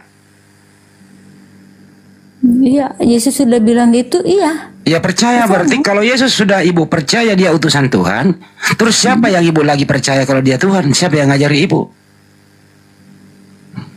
Yesus. Loh, orang Yesus yang ngomong dia, saya ulang lagi. Waktu Yesus membangkitkan Lazarus, ya, Yohanes 11:41 sampai 42, di sana Yesus mengatakan, "Aku bersyukur kepadamu ya Bapa." Ya, bahwa orang yang mengelilingi aku di sini percaya bahwa Engkaulah yang telah mengutus aku. Ibu percaya nggak omongan Yesus itu kalau Yesus utusan Tuhan? Oh, dia harus berkata seperti itu supaya dia tidak dihujat atau dilempari oleh orang-orang. Berarti Yesus berbohong. Kalau dia Yesus hanya mengaku utusan Tuhan, dia berbohong gitu. Apa dia jujur? Dia sedang mengajar. Enggak. Ini Bu. Yesus berkata aku utusan Tuhan. Yesus itu jujur atau dia bohong? Ya jujur lah. Jujur. Ibu percaya nggak kalau Yesus utusan Tuhan? Percaya. Percaya. Kalau ibu percaya dia utusan Tuhan, siapa yang mengajari ibu Yesus itu Tuhan juga? Siapa? Dia sendiri, Bang. Loh, barusan ibu mengatakan dia utusan Tuhan kok. Tapi dia bilang dia Tuhan juga. Di mana dia berkata aku Tuhan? Aduh, hilang ayatnya, Bang. Nggak ada ibu. Ada Bang. Jadi Di mana dia berkata aku Tuhan? ketika dia mengatakan itu lalu dia dilempari. Kagak pernah Yesus mengklaim dirinya Tuhan, Bu. Ada, Bang. Kagak pernah. Justru berjubel data di Bible, Yesus mengklaim dirinya utusan Tuhan. Oke, coba saya lihat dulu lagi ya. Abang. Kalau begitu Yesus mendua dong. Di sisi lain dia bilang utusan Tuhan, di sisi lain dia bilang Tuhan. Yang benar siapa kok Yesus pelin-pelan gitu loh?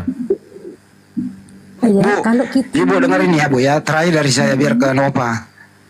Ibunya yang merawat dia, ya, kagak pernah mengatakan anak gue adalah Tuhan. Ada namanya Pak Yusuf, bapak tirinya, kagak pernah mengatakan anak gue adalah Tuhan. Adiknya ada berapa 4 orang tidak pernah mengklaim kalau abang gue adalah Tuhan. Kristen datang belakangan mengatakan Yesus Tuhan. Pertanyaan saya, Bu, lebih saya percaya ibu atau keluarganya Yesus? terserah Bapak. Saya lebih percaya ibunya loh yang gendong dia, yang merawat dia, nyusuin dia. Ibunya dong lebih tahu daripada lu. Mestinya kalau Yesus itu Tuhan, dari awal Bunda Maria udah teriak, "Woi semua umat Israel, anak gue adalah Tuhan." Kagak pernah tuh. Tapi setelah Yesus nggak ada di muka bumi, Ibu, baru dibuatkan konsili. Daulat di konsili, terus kemudian di sana diangkat menjadi Tuhan. Jadi bukan Yesus mengklaim dirinya Tuhan, tapi orang lain, Romawi, rapat akbar di sana. Di sana diputuskan satu Bapa dan ada satu Tuhan, yaitu Yesus. Paham sampai sini, Bu? Itulah Trinitas. Trinitas ini muncul di Romawi. Kagak pernah Yesus yang ngajarin kayak gitu. Enggak, kita bukan hanya kalaupun misalnya ada konsili atau Paulus, pasti dia ada dasarnya kan, Alkitab terdahulu pasti dia punya. Ini aja Bu, saudara terakhir, yang manakah yang Tuhan yang asli, Bapa atau Yesus?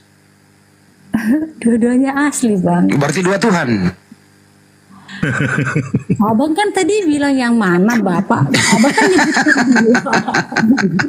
asli lah. Si Nova ketawa, si Nova. Kenapa lo ketawa, Nova? Kebelilit dia, Bang. Jawabnya.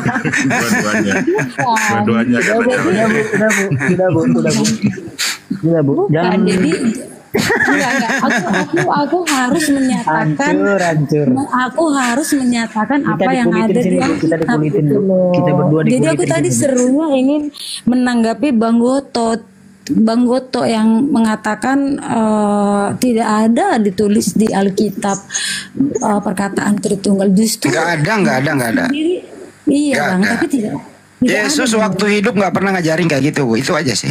Nggak ada. Yesus waktu dia mengajar, dengarkan ya Bu ya. Yesus waktu hidup di dunia, dia taat terhadap hukum Taurat. Salah satu yang sering disebut Yesus adalah Ulangan 64. Sema Israel, Adonai Eloheno, Adonai Ehad. Dengarlah wahai orang Israel, Tuhan itu esa. Kata Yesus nih. Diperkuat oleh Markus 12:29. Hukum terutama, dengarlah wahai orang Israel, Tuhan itu satu. Kata Yesus nih. Percaya nggak tuh Bu? Percaya. Percaya. Kalau Tuhan itu satu, siapakah nama Tuhan yang satu itu? Di Alkitab Yesus, Bang. Siapakah Tuhan yang satu itu menurut Yesus? Bapak. Pintar Iya, apa? Bapak. Bapak. Berarti hanya ada satu Tuhan, hanya Bapa saja, bukan Yesus toh, betul? Nama kau berikan kepadaku. Ngaco. Aduh. Kau berikan kepadaku ya Bapak. Berarti Bapak tuh Yesus. Oh kok Bapak itu Yesus? Anda Wanes lagi nih, bukan Tritunggal nih, Wanes lagi nih. Oneness itu emang kayak mana? Kalau oneness itu Bapak itu Yesus itu sendiri. Yang mati di tiang salib itu Bapak. Terus kalau Tritunggal rupanya? Tritunggal 3 Tuhan. Bapak, Putra, Roh Kudus. Bukan, tetap itu satu. Kalau Tetapi satu tuh, oke. tiga misi, Bang. Bapak, Tiga misi ini visi. dengerin Bu. Bapak, Putra, Roh Kudus. Bapak, Ya. Putra, Roh Kudus. Pertanyaan, siapakah Tuhan yang asli? A. Bapak. B. Yesus. C. Roh Kudus. D. Semuanya benar. Bang, gini. Kok Bang? Aku bukan Bang. Dengerin. Saya ulang ya Bu ya. Ini sederhana nih. Sama Nova nih. Nova juga jawab. Siapakah Tuhan yang asli di sini? A. Bapak. B. Yesus. C. Roh Kudus. D. Semuanya benar. Semuanya benar. Lah 3 Tuhan itu. Abang yang bikin 3. Ya memang. Abang yang bikin 3. memang kan Trinitas itu Bapak, Putra, Roh Kudus. Iya. Bineka Tunggal Ika Bang Hati berbeda-beda. Ya, Bu Rama maju deh. Sama-sama perempuan deh Bu Rama, masuk nah. Sama-sama perempuan.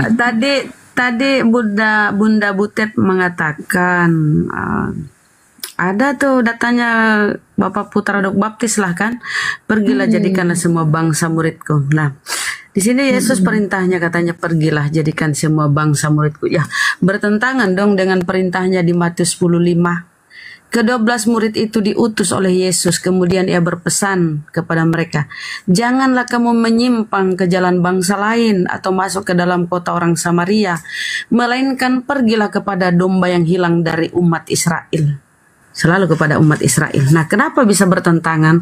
Ya karena ini menurut para ahli Bible sendiri, ini tambahan. Sebenarnya Matius 28 hanya sampai nomor 15. Coba kita baca nomor 15-nya ya.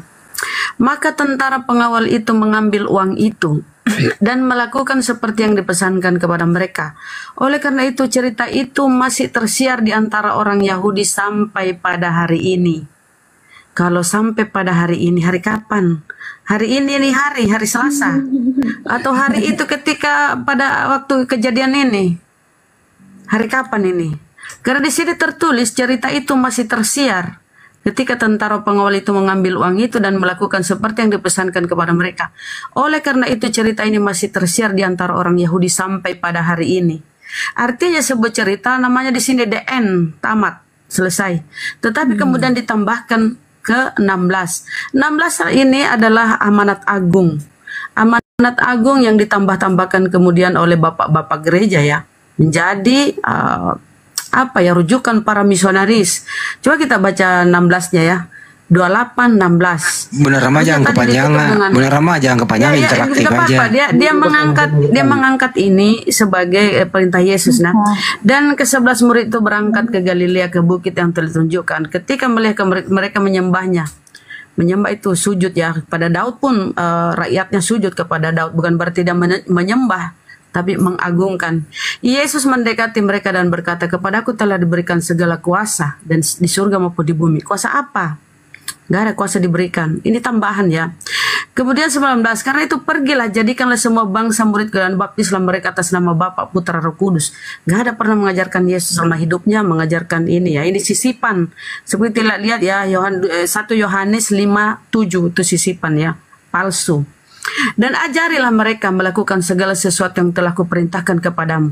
Apa yang diajarkan Yesus, yang dilakukan Yesus yang saudara-saudara Kristen lakukan? Tentu tidak ada kan? Ajarilah mereka melakukan segala sesuatu yang kuperintahkan kepadamu. Nggak ada yang Anda lakukan ya. Kita lihat apa pendapat ahli ya. Seorang sarjana kekristenan ya, Hugh J. Scolpit, nominator pemenang hadiah Nobel tahun 1959 dalam bukunya The Original New Testament halaman 124. Ini pendapatnya ya. Ayat ini Matius 28:15 tampaknya adalah penutup Injil Matius. Tadi yang ku baca kan 28:15 tuh tersiar sampai hari ini. Apa yang kemudian mengikutinya Matius 28:16-20 dari apa yang disebutkannya nampaknya sebagai sesuatu yang ditambahkan kemudian. Itu ditambahkan ya. Jadi sarjana Kristen sendiri yang ngomong ya. Robert Pang, Profesor Ilmu Perjanjian Baru Universitas Harvard, dalam bukunya The Five Gospel mengomentari ayat-ayat tambahan ini sebagai berikut. Ini kita dengar kata-katanya ya. Ini sarjana perjanjian baru ya, profesor ya. Amanat agung dalam Matius ini kan, amanat agung ini adalah konsep para misionaris ya, yang dipakai misionaris tuh, pergilah jadikan semua bangsa muridku, yang dia pakai. Padahal ini tambahan untuk memuluskan apa? Kristenisasi di seluruh dunia. Pergilah, ini amanat agung dalam Matius 8:18 sampai 20 diciptakan oleh individu-individu penginjil yang mencerminkan gagasan untuk meluncurkan misi gereja ke seluruh dunia. Yesus sendiri belum tentu memiliki pemikiran untuk menyebarkan ajarannya ke seluruh dunia, dan sudah pasti bukan pendiri penggagas dari institusi seperti ini. Ayat ini sama sekali tidak menggambarkan perintah yang datangnya dari Yesus. Ini sarjana perjanjian baru nih yang ngomong gini, profesor. Tentu dia sudah menyelidiki segala sesuatunya ya. Jadi tadi seperti Anda bilang, itu ada kata-kata Yesus ini baptis atas nama Putra Bapa. Enggak, itu tambahan. Gitu aja Bun. Karena kalau di sini begitu ajaran Yesus, berarti dia bertentangan dengan perkataannya sendiri di Matius 10:5 bahwa jangan menyimpang kepada bangsa lain. Itu ya. Jadi sekarang apa yang Anda sampaikan itu kita udah belajar, udah tahu kita. Oh, jadi sampaikan Butet ini keliru. Bunda gitu, Rahma, ya. Bunda Rahma, banyak kali pertanyaan Bunda. Jadi aku yang ku ingat aja ya, Bunda. yang ku ingat aja yang Cuma statement itu, cuma statement. Gini Butet, tolong nanti Butet kalau udah keluar dari sini, tanya kepada pendeta yang paling pintar yang ibu kenal. Tanya begini nih, pendeta, siapakah Tuhannya Bunda Maria waktu Bunda Maria melahirkan Yesus? Suruh pendeta jawab ya.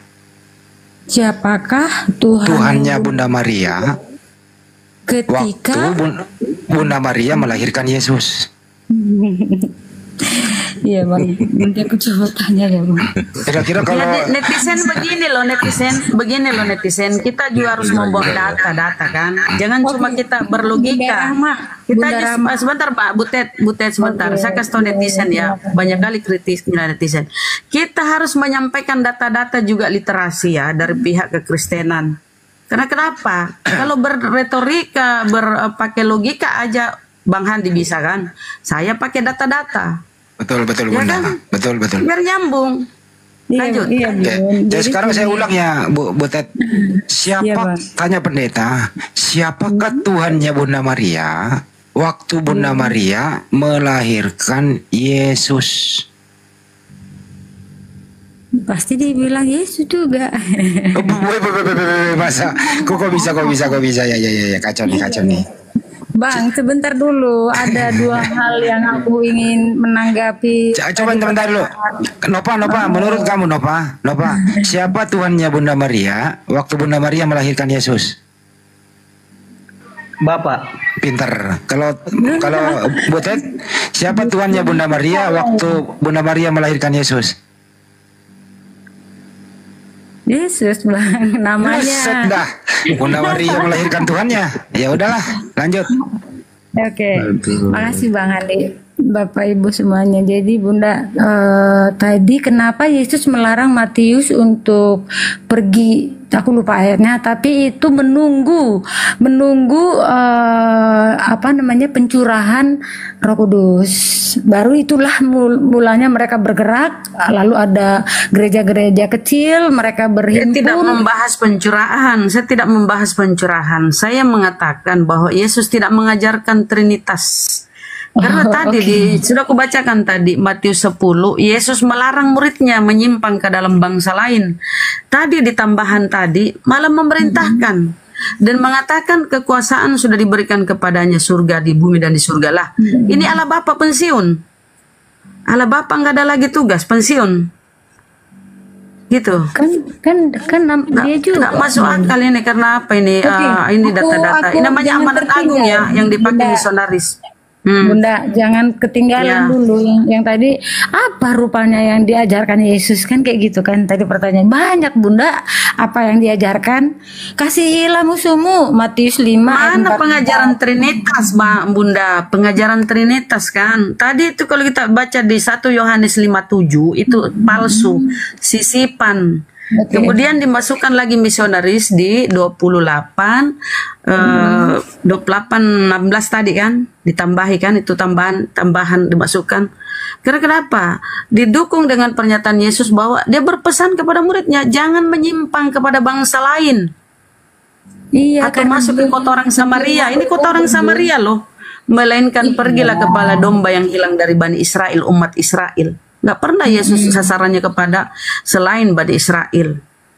Allah telah membangkitkan juru selamat bagi orang Israel, yaitu Yesus. Kenapa? Kenapa seperti itu? Memang misinya begitu dan kita yang percaya kepadanya dan muridnya pada waktu itu diberikan tugas supaya pergilah. Itu. Pergilah, jangan menyimpang pada bangsa lain. Kalau Yesus di Matius 10:5 jangan menyimpang kepada bangsa lain. Tadi di Amanat Agung mengatakan pergi jadikan semua bangsa muridku. Ini kan plan ini. Kok bisa pelin-pelan begini perintahnya? Bunda, Berarti ada sesuatu yang salah kan? Ada oke, sesuatu yang terus salah. ya. Nah, Anda sebagai orang yang diberi akal tentu harus mencari belajar. Seperti Pak Goto ini, Bang Goto yang mualaf-mualaf kita yang cerdas ini, dia mencari. Kok bisa begini? Akhirnya apa? Dia baca literasi sejarah.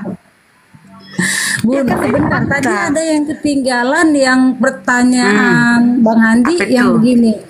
Apakah Maria tahu bahwa Yesus itu Tuhan dan siapa? Bagaimana Maria memanggil Yesus Tuhan? Coba kita lihat ketika Yesus menyembuhkan orang tuli dan buta dan menaruh ludah itu ke matanya, lalu orang-orang di situ heran. Nah kok bisa? Lalu ditanya sama mamanya orang buta itu, apakah itu benar anakmu? Iya. Apakah dia buta? Iya buta. Terus ditanya lagi sama mamanya orang buta itu, siapa yang menyembuhkannya? Saya tidak tahu. Dia sudah dewasa. Tanyakanlah kepada dia. Mengapa orang tua yang buta tidak mau memberitahu? Karena barang siapa yang menjadi pengikut Yesus akan didiskriminasi, akan dikucilkan. Begitu, maka Maria pun tidak dari kelahirannya saja. Ketika ada yang menyentuh jubahnya Yesus, dia nggak tahu siapa menyentuh jubahnya. Siapa menyentuh jubahku? Kalau Tuhan itu kan maha tahu. Jadi kriteria Yesus untuk syaratnya menjadi Tuhan itu nggak ada sama sekali.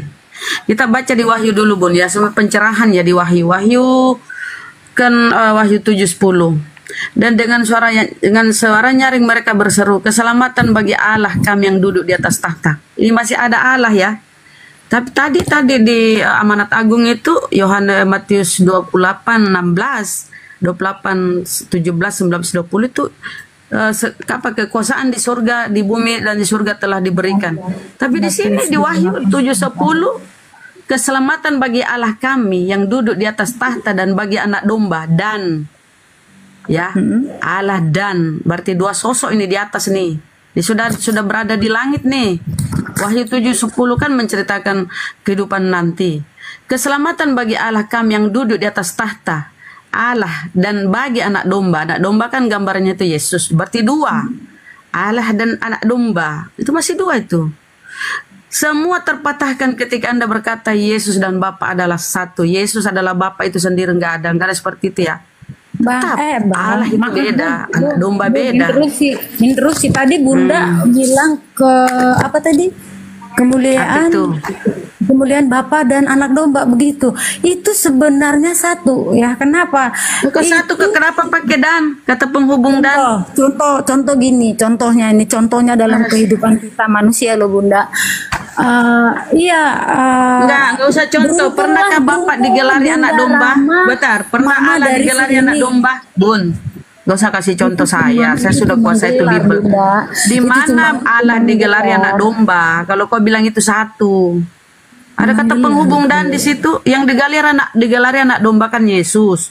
Gimana Bunda Contoh ini? ini lah Bunda, Bu Teti si Manjuntak dan mamanya si Ferdi kan satu pribadi. Gitu loh. Gimana ulangi? Coba ulangi. Aku nih satu orang gitu kan Bunda. Bu Teti si Manjuntak udah satu nama kan, satu gelar kan, satu nama kan. Mamanya salah satu anakku lah, mamanya si Ferdi. Udah dua, padahal aku satu doang. Emang Nanti Ferdi itu adalah butet. Emang Ferdi adalah butet. Bentar, Ferdi adalah butet. Kan beda antara Ferdi dengan butet. Nggak pernah menyatu itu Ferdi dengan butet. Dua pribadi. Sebutan, Mbak. Ted, Iya Bang. Oh sebutan. Silakan Bang. permisi Bang Nova ya. ya? Saya ingin bertanya dulu ke Abang Handi atau Bang Goto. Boleh?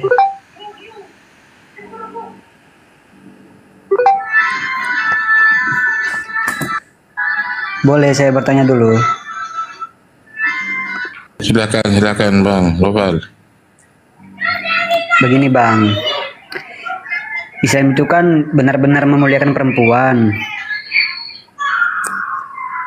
Bagaimana mengingat bagaimana banyak isu seperti pernikahan anak, poligami, dan warisan yang dianggap tidak adil terhadap perempuan. Terima kasih.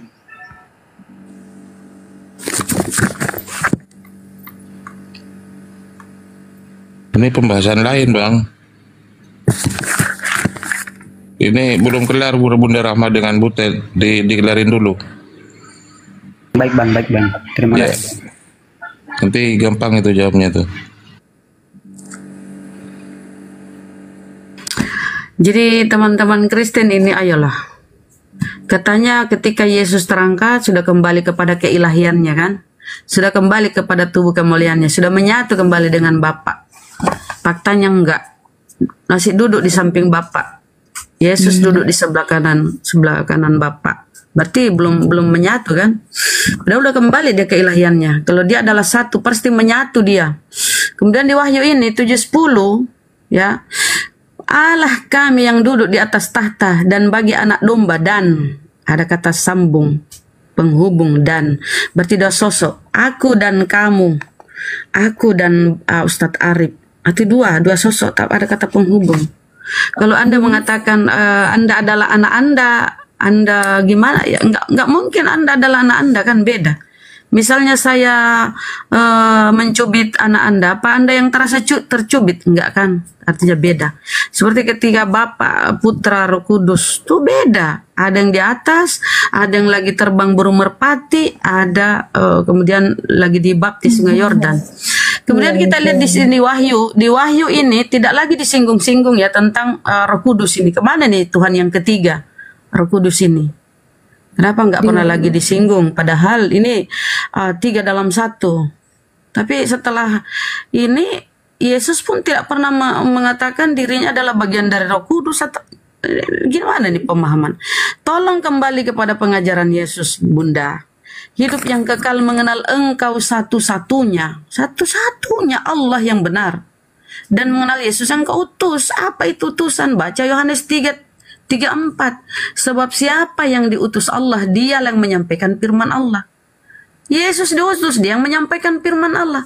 Yohanes 17:8. Segala firman, sebab segala firman yang engkau sampaikan telah kusampaikan kepada mereka. Mereka siapa? Pengikutnya. Dan mereka telah menerimanya. Mereka tahu betul engkau yang telah mengutus aku. Apa sih susahnya memaknai perkataan Yesus? Kenapa sulit? Engkau satu-satunya Allah yang benar, satu loh. Sementara Anda lebih mengimani pemahaman bapak-bapak gereja dengan sisipannya Bapak, Putra, Roh Kudus. Itu kan udah disampaikan 1 Yohanes 5:7, itu sisipan tambahan. Loh kenapa Anda lebih mengimani itu, ayat palsu itu, data palsu itu daripada ucapan Yesus? Kenapa? Ya kenapa heran loh kami nih. Yesus mengatakan hanya engkau satu-satunya. Kalau satu-satunya kan gak mungkin 2, apalagi 3. Satu-satunya Allah yang benar. Kenapa sulit dipahami itu pernyataan Yesus, ajaran Yesus? Satu-satunya Allah yang benar. Ketika Yesus dicobai iblis, ya Sebab ada tertulis, malaikatnya akan menatang engkau sehingga kakimu tidak akan terantuk ke batu. Apa kata Yesus? Ada juga tertulis bahwa engkau hanya menyembah Tuhan Allahmu saja.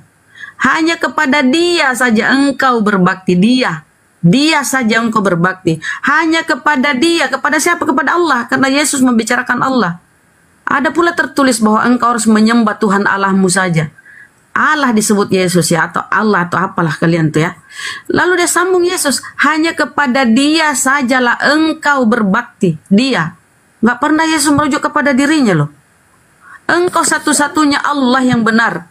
Hanya kepada Dia sajalah. Di teman-teman Kristen, Masya Allah, terlalu terdoktrin. Terlalu mengimani konsili-konsili. Konsili Kalsedon, Yesus ilahi. Theotokos, Mama Tuhan. Apalagi Katolikan, Mama Tuhan tuh nggak pernah dilupakan tuh doa Maria. Kemudian Kalsedon, Yesus manusia sekaligus Tuhan. Di mana ada konsep di muka bumi ini manusia sekaligus Tuhan? Yang ada itu ya pagan, dewa-dewa. Manusia diimani inkarnasi dewa, itu pagan. Kalau ajaran-ajaran tauhid samawi nggak ada seperti itu. Anda memadukan ajaran Perjanjian Lama, Torah Musa dengan pemahaman Bapak Gereja. Nggak nyambung. Sampai kiamat nggak akan nyambung. Tauhid dengan Trinitas Anda mau kawinkan, nggak bisa. Nggak bisa. Anda bermanuver ke sana kemari. Karena dia memuluskan misionaris, misi misionaris, dimasukkanlah amanat agung tadi. Pasal 28, Matius 28, 16 ditambahi. Padahal tadi udah jelas ya, Matius 28, 15 itu penutup. Berita itu tersebar sampai hari ini. Sampai hari ini. Kalau sampai hari ini berlaku selanjutnya lagi, gimana caranya? Ya kan? Oke, jadi apa ya gue bilang ya, teman-teman Kristen harus terlalu doktrin ya, yang diimani doktrin kepada kitab New Testament ya begitu, tetapi kita harus lihat juga janji-janji Tuhan pada umat pilihannya. Ini kan berangkat dari sana, maka ada Yohanes 3 ayat 16 itu kan. Jadi kalau di kitab Yehezkiel 34 ayat 23 24 Tuhan sendiri berkata kepada Yehezkiel, ya, aku akan mengangkat satu orang gembala atas umatku. Nggak usah ke Bunda, malu-maluin kalau kamu ke perjanjian lama. Sumpah deh malu. Perjanjian lama, sebentar. Harus Bunda, harus kamu sadari perjanjian lama itu ajarannya apa? Bun, perjanjian lama yang milikmu tanah itu kan perjanjian lama diterjemahkan ke dalam bahasa Yunani, namanya Septuaginta, itu diterjemahkan. Torah 5 Torah Musa dengan Nevi'in Ketubim itu terjemahkan ke dalam Septuaginta. Itu yang kalian pakai, boleh terjemahkan. Itu tanah itu milik Yahudi sana. Yahudi tidak pernah mengimani Trinitas atau Tuhan menjelma menjadi manusia, turun ke bumi, mati, tersiksa, diludahi, ditempeleng. Nggak ada seperti itu. Yahudi pahamnya tauhid, harus sadar itu dong. Yahudi pemahamannya tauhid, mengesahkan Tuhan. Dengar coba di Ulangan apa kata Musa. Dengar orang Israel. Maaf Bunda, Tuhan Allah kita Tuhan itu Esa. Tapi Yesus sendiri berkata itu terjadi bukan karena di mana ajaran Yesus Trinitas itu apa? Itu. Tetapi karena mereka tidak mengenal Tuhan, anak manusia sebentar lagi. Di mana itu orang-orang Yahudi? Yang mana paham Torah itu Anda atau Yahudi? Pemilik kitab. Misalnya saya ini. Saya yakini dua-duanya kita perjanjian lama. Tapi pembuktiannya mana? Bahkan Yahudi Talmudnya itu Yesus itu direbus di tinja panas. Maria pelacur. Bagaimana mungkin Yahudi pemahamannya Yahudi yang membunuh Yesus? Kayak gitu Bunda. Nggak ada. Iya, namanya kita direbus, nggak ada. Ya, iya di Talmudnya Yahudi kan. Di Talmudnya Yahudi. Anda kan memakai perjanjian lama, harusnya mengimani juga Talmud Yahudi karena itu kitab penting dari Yahudi itu Talmud. Kan dari orang Kristen itu kan dari garis keturunan Abraham sampai kepada Daud. Di mana garis keturunan Abraham? Lucu saya ketawa saya kau mengaku dari keturunan Abraham. Dari mana kau dari keturunan Abraham? Dari mana? Dari mana? Dari Abraham. Dari mana kok sampai ke Abraham? Keresteng ada itu, Yesus sudah terangkat.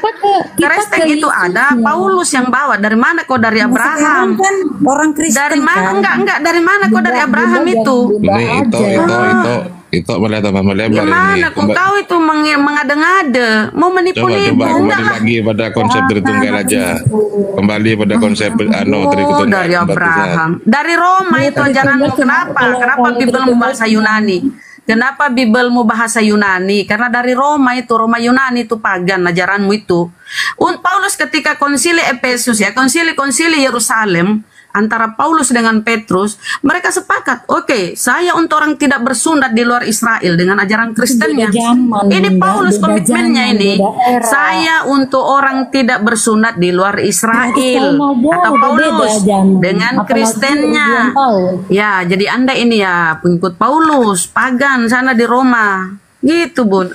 Bunda ini mengada-ngada dari Ibrahim, dari mana? Kristen itu aja artinya pengikut Kristus. Coba baca ajaran Ibrahim. Mana ajaran Ibrahim itu Trinitas? Mana ajaran para nabi Trinitas? Udah aku kasih tahu, Trinitas itu ayat palsu, data tambahan sisipan. Amanat Agung itu palsu, sudah disampaikan tadi tuh. Palsu. Mana Yesus pernah mengajarkan? Yesus mengajarkan hanya engkau satu-satunya. Anda tidak paham dengan bahasa satu-satunya. Kata Yesus di Matius, dengarlah orang Israel, Tuhan Allah kita, Tuhan itu Esa. Apa itu Esa? Ada kau dapati pemahaman Esa itu 3? Ada. Atau Esa itu adalah kumpulan? Enggak ada. Esa itu Tritunggal, enggak ada. Dengarlah orang Israel, Tuhan Allah kita, Tuhan itu Esa. Apa Esa? Tunggal. Tunggal itu satu. Sulit kali kalian paham ya. Karena Anda itu mencampurkan doktrin.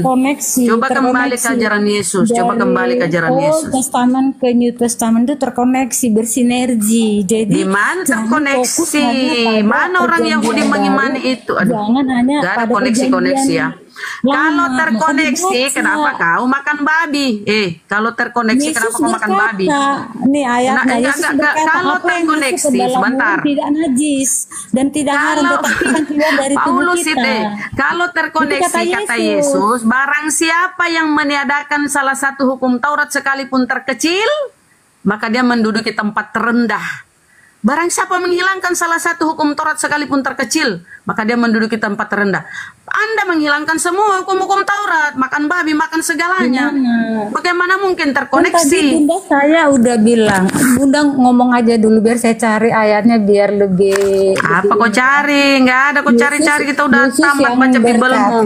Apa yang masuk ke dalam mulut itu tidak ada. Itu yang di situ haram, berbicara makanan apa enggak? Berbicara di situ perkataan, kata-kata yang keluar dari mulut kita yang menyakiti orang itu bahkan tidak boleh, itu najis. Kata-kata bukan makanan dibahas. Itu tinja itu kan najis. Astagfirullahaladzim nih orang. Jadi Yesus begitu, Yesus kamu mengatakan Yesus menjilat lidahnya sendiri, kata-katanya sendiri. Ketika dia berpesan di Matius 10:5, jangan kau menyimpang kepada bangsa lain. Kau imani dia mengajarkan Trinitas. Di mana dia mengajarkan hanya Allah satu-satunya. Hanya Allah satu-satunya yang benar. Hanya engkau satu-satunya Allah yang benar. Kemudian kamu memaksakan pengajaran Trinitas. Berarti Yesus menjilat kata-katanya sendiri. Nah, makanya aku bilang, kalau ajaran Tauhid kau ingin kawinkan dengan Trinitas, tidak bakalan nyambung. Ajaran bapak-bapak gereja kau mau kawinkan dengan ajaran para nabi, perjanjian lama, ajaran Yesus, tidak akan nyambung sampai kiamat. Nggak bisa. Nggak akan kawin tuh Trinitas dengan Tauhid. Nyata-nyata apa tiga. Lanjut Bang, Ustadz. Aku aja toh, kalau itu adalah ayat-ayat sisipan toh. Kalau itu memaksa bahwa baptislah dalam ketiga nama itu, maka kemudian bertentangan toh dengan kisah para rasul 2 ayat ke 38. Coba itu baca di situ. Kenapa Bang? Di kisah para rasul 2 ayat 8, coba dibaca itu. Ya sebentar. Kisah para rasul 2. Wait. Kisah para rasul 2 ayat yang berapa? Ayat 38. 30. Itu kan bertentangan dengan konsep Tritunggal toh. Saya baca dulu ya Bang. Jawab Petrus kepada mereka, bertobatlah dan hendaklah kamu masing-masing memberi dirimu dibaptis dalam nama Yesus Kristus untuk di mana? Ada Bapak dan Roh Kudusnya di situ. Yesus kan bilang Tuhan kalau kepada Petrus kan manggil Yesus itu Tuhan. Bukan Tritunggal berarti itu toh. Loh, Tritunggal itu kan tadi kan sudah satu Tuhan. Loh, Tri itu berapa? Namanya Bilangnya Bu Rahma itu Yesus. tadi Tri itu berapa? Tri satu katanya, tri tuan, tri, tiga itu tri. Ini Petrus Kalau di dwi sini. dua. Bentar. Ya Allah ya Rabbi. Filipus siapa Demi beginilah demi menuhankan Yesus. Orang pintar jadi pura-pura botol ya. Cocok itu ya 1 Korintus 4 1 Korintus 4:10. Oten botol karena Kristus. Betul nih. Bunda Teti ini orang pintar, Bunda Butet ini orang pintar, tapi pura-pura bodoh demi menuhankan Yesus. Bukan. Itu loh. Jadi tadi Aduh, kasihan, berapa ini, Bang? kasihan, Kisah ya Rasul Allah. 2 ya Bang ya. Kisah Rasul 2 ayatnya yang ke-38. Astagfirullahaladzim. Ya, itu kan Nah, hanya Petrus. dibaptis untuk nama Yesus saja, tidak ada Bapa, tidak ada Roh Kudus kan gitu kan? Ya kan nama Tuhan Yesus Waduh. Kristus. Kalau hanya Yesus saja kan satu, Ted. Aku Itu. bikin teh kalau gitu. Waduh, bikin teh Iya, campur masaku juga gini Bunda Rahma. loh. Apa?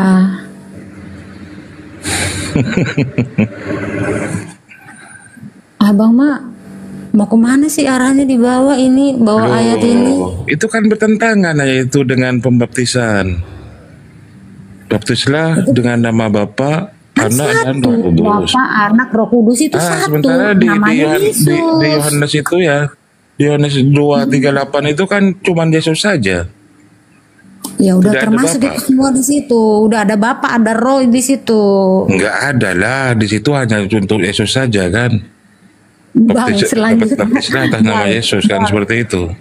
Bang, sebentar Bang. Selanjutnya gini-gini aku baca ya Bang ya. Baca, Dalam baca. nama Yesus Kristus untuk pengampunan dosamu, maka kamu akan menerima karunia Roh Kudus tuh. Jadi Itu kan koma ada. itu. Itu kan koma itu. Bapaknya mana? Bapaknya mana? Bapaknya mana di situ? Bapaknya udah nyatu sama Yesus. Waduh. Kan satu Bang mereka Bang. Berarti Bapak itu Yesus sendiri gitu. Atau Yesus Iya. itu adalah Bapak gitu. Terserah Bang lah mau bolak-balik. Terserah. Loh iya makanya bikin pusing itu sendiri kan. Ketika Enggak, aku enggak memahami pusing, tentang Bang. konsep Tritunggal yang hanya Enggak, buatan karena bapak-bapak gini. gereja. Itu tidak Gini, pernah gini. diajarkan oleh Yesus. Kan seperti itu toh. Bang, tadi di Yeskel itu kan, aku akan mengutus gembala. Di ayat yang lain, aku akan mengajar umatku. Itu kan mengutus gembala, maksudnya Yesus itu mengajarkan kepada pengikut-pengikutnya, bukan kemudian Elohim itu mengutus Yesus sebagai Tuhan, bukan seperti itu toh. Bukan, Waduh gimana kamu toh? bukan begitu, Bang. Bukan Ya sudah, begitu. sebentar dulu terkait dengan pertanyaannya Bang siapa tadi itu, Bang Noval ya, tentang derajat perempuan dalam ajaran Islam ya. Jadi perempuan itu kalau di dalam ajaran Islam memang betul-betul diagungkan, dimuliakan. Bahkan ketika ada sahabat bertanya kepada Rasulullah SAW, wahai Rasul, yang paling utama saya menghormati siapa? Maka Rasul menjawab Ummi. Kemudian siapa Rasul? Ummi. Kemudian siapa Rasul? Ummi. Kemudian siapa Rasul? Baru kemudian Abi. Jadi ibu itu merupakan teladan yang paling utama. Seorang perempuan merupakan teladan yang paling utama, yang paling dimuliakan di dalam ajaran Islam. Makanya kemudian Nabi Muhammad itu bersabda, ad-dunya mata wa khairu mata'iha al-mar'atu sholihah. Jadi sebaik-baik perhiasan di dalam dunia itu adalah istri yang solehah atau perempuan yang solehah. Kemudian juga Nabi Muhammad bersabda bahwa surga itu berada di telapak kaki seorang perempuan, yaitu ibu. Nah, kemudian dijelaskan pula bahwa perempuan itu bisa masuk surga terlebih dahulu ketimbang laki-laki. Asalkan dengan syarat yang pertama, seorang perempuan harus taat di dalam beribadah, yaitu melakukan sholat, kemudian berpuasa di dalam bulan Ramadan. Kemudian yang ketiga, taat atau takut kepada suami. Artinya ketika suami tidak ada di rumah, maka kemudian perempuan ini tidak boleh keluar rumah. Begitu. Jadi takut kepada suami atau taat kepada perintah suami. Kemudian yang keempat adalah menjaga kehormatannya atau menjaga kemaluannya. Jadi ketika sang suami misalnya bekerja, sedang kerja tidak ada di rumah, bukan kemudian mempraktekkan Amsal 7 ayat 18 seperti yang ada di Bible, bukan seperti itu. Jadi yang dimaksud dengan menjaga kehormatannya itu adalah menjaga barang yang paling istimewa itu dari pandangan-pandangan lelaki-laki lain ketika pergi ke mall, ketika pergi ke pasar. Itu hendaknya auratnya itu, terutama kehormatannya itu harus betul-betul dijaga. Maka kemudian Allah menjanjikan perempuan itu untuk masuk surga dari pintu mana saja yang ia sukai. Begitu Bang, siapa ini yang bertanya tadi, Bang Noval ya? Baik. Ya, nah itu derajat perempuan itu diistimewakan kalau di dalam Islam, Bang Noval. Demikian. Nah, saya sampaikan perbandingannya Ustadz ya, saya sampaikan perbandingannya di ajaran kekristenan Bang ya. Ketika Matius 12 itu baca, ketika Yesus masih berbicara dengan orang banyak itu, ibunya dan saudara-saudaranya berdiri di luar dan berusaha menemui Yesus. Maka seorang berkata kepadanya, lihatlah, ibumu dan saudara-saudaramu ada di luar. Tadi dia sampaikan Ustadz saya kan, Umi, 3 kali, ibumu, baru kepada ayahmu. Nah, ini kalau di Bible kisahnya begini. Maka seorang berkata kepadanya, lihatlah, ibumu dan saudara-saudaramu ada di luar dan berusaha menemui engkau. Tetapi jawab Yesus kepada orang yang menyampaikan berita itu kepadanya, siapa ibuku? Dan siapa saudara-saudaraku? Lalu katanya sambil menunjuk ke arah murid-muridnya, ini ibuku dan saudara-saudaraku. Artinya sebagai seorang anak kan menyakiti hati orang tua tuh kan, menyangkali ibunya, siapa ibuku, nah, siapa saudara-saudaraku. Sekalipun memang kau itu berbuat kepada semua orang, tapi nggak boleh berkata-kata seperti itu kepada ibumu atau saudaramu ya. Yesus bilang, siapa ibuku, siapa saudara-saudaraku, kalianlah yang saudara-saudaraku. Gak boleh begitu kan, namanya durhaka. Nah, kemudian yang kita bilang juga Bunda Rahma kayaknya. Ya, apa Ustaz? Bilang hai wanita gitu ya bilangnya ya Yesus ya, itu. Perempuan. Ya, ada lagi kata-katanya, hai perempuan, saatku belum tiba saatnya. Kemudian kita ke sebentar, sedikit lagi saya bukan kepada kau Butet ya, Bunda Mbak Butet, saya ke Bang Nopal saya sampaikan. Kemudian di Korintus 14, sama seperti dalam semua jemaat orang-orang kudus, perempuan-perempuan harus berdiam diri. Nah, dilarang perempuan ngomong ya. Perempuan-perempuan harus berdiam diri dalam pertemuan-pertemuan jemaat, sebab mereka tidak diperbolehkan untuk berbicara. Mereka harus menundukkan diri, seperti yang dikatakan juga dalam hukum Taurat. Gak bisa mereka berpendapat, menyampaikan pendapatnya dilarang, harus berdiam diri, menundukkan diri. Jika mereka ingin mengetahui sesuatu, baiklah mereka menanyakan kepada suaminya di rumah. Jadi perempuan ini nggak dianggap. Itu ya, saat disampaikan dalam data di Bible. Kalau di dalam Islam itu, Masya Allah, perempuan itu dimuliakan. Oke, lanjut Ustadz.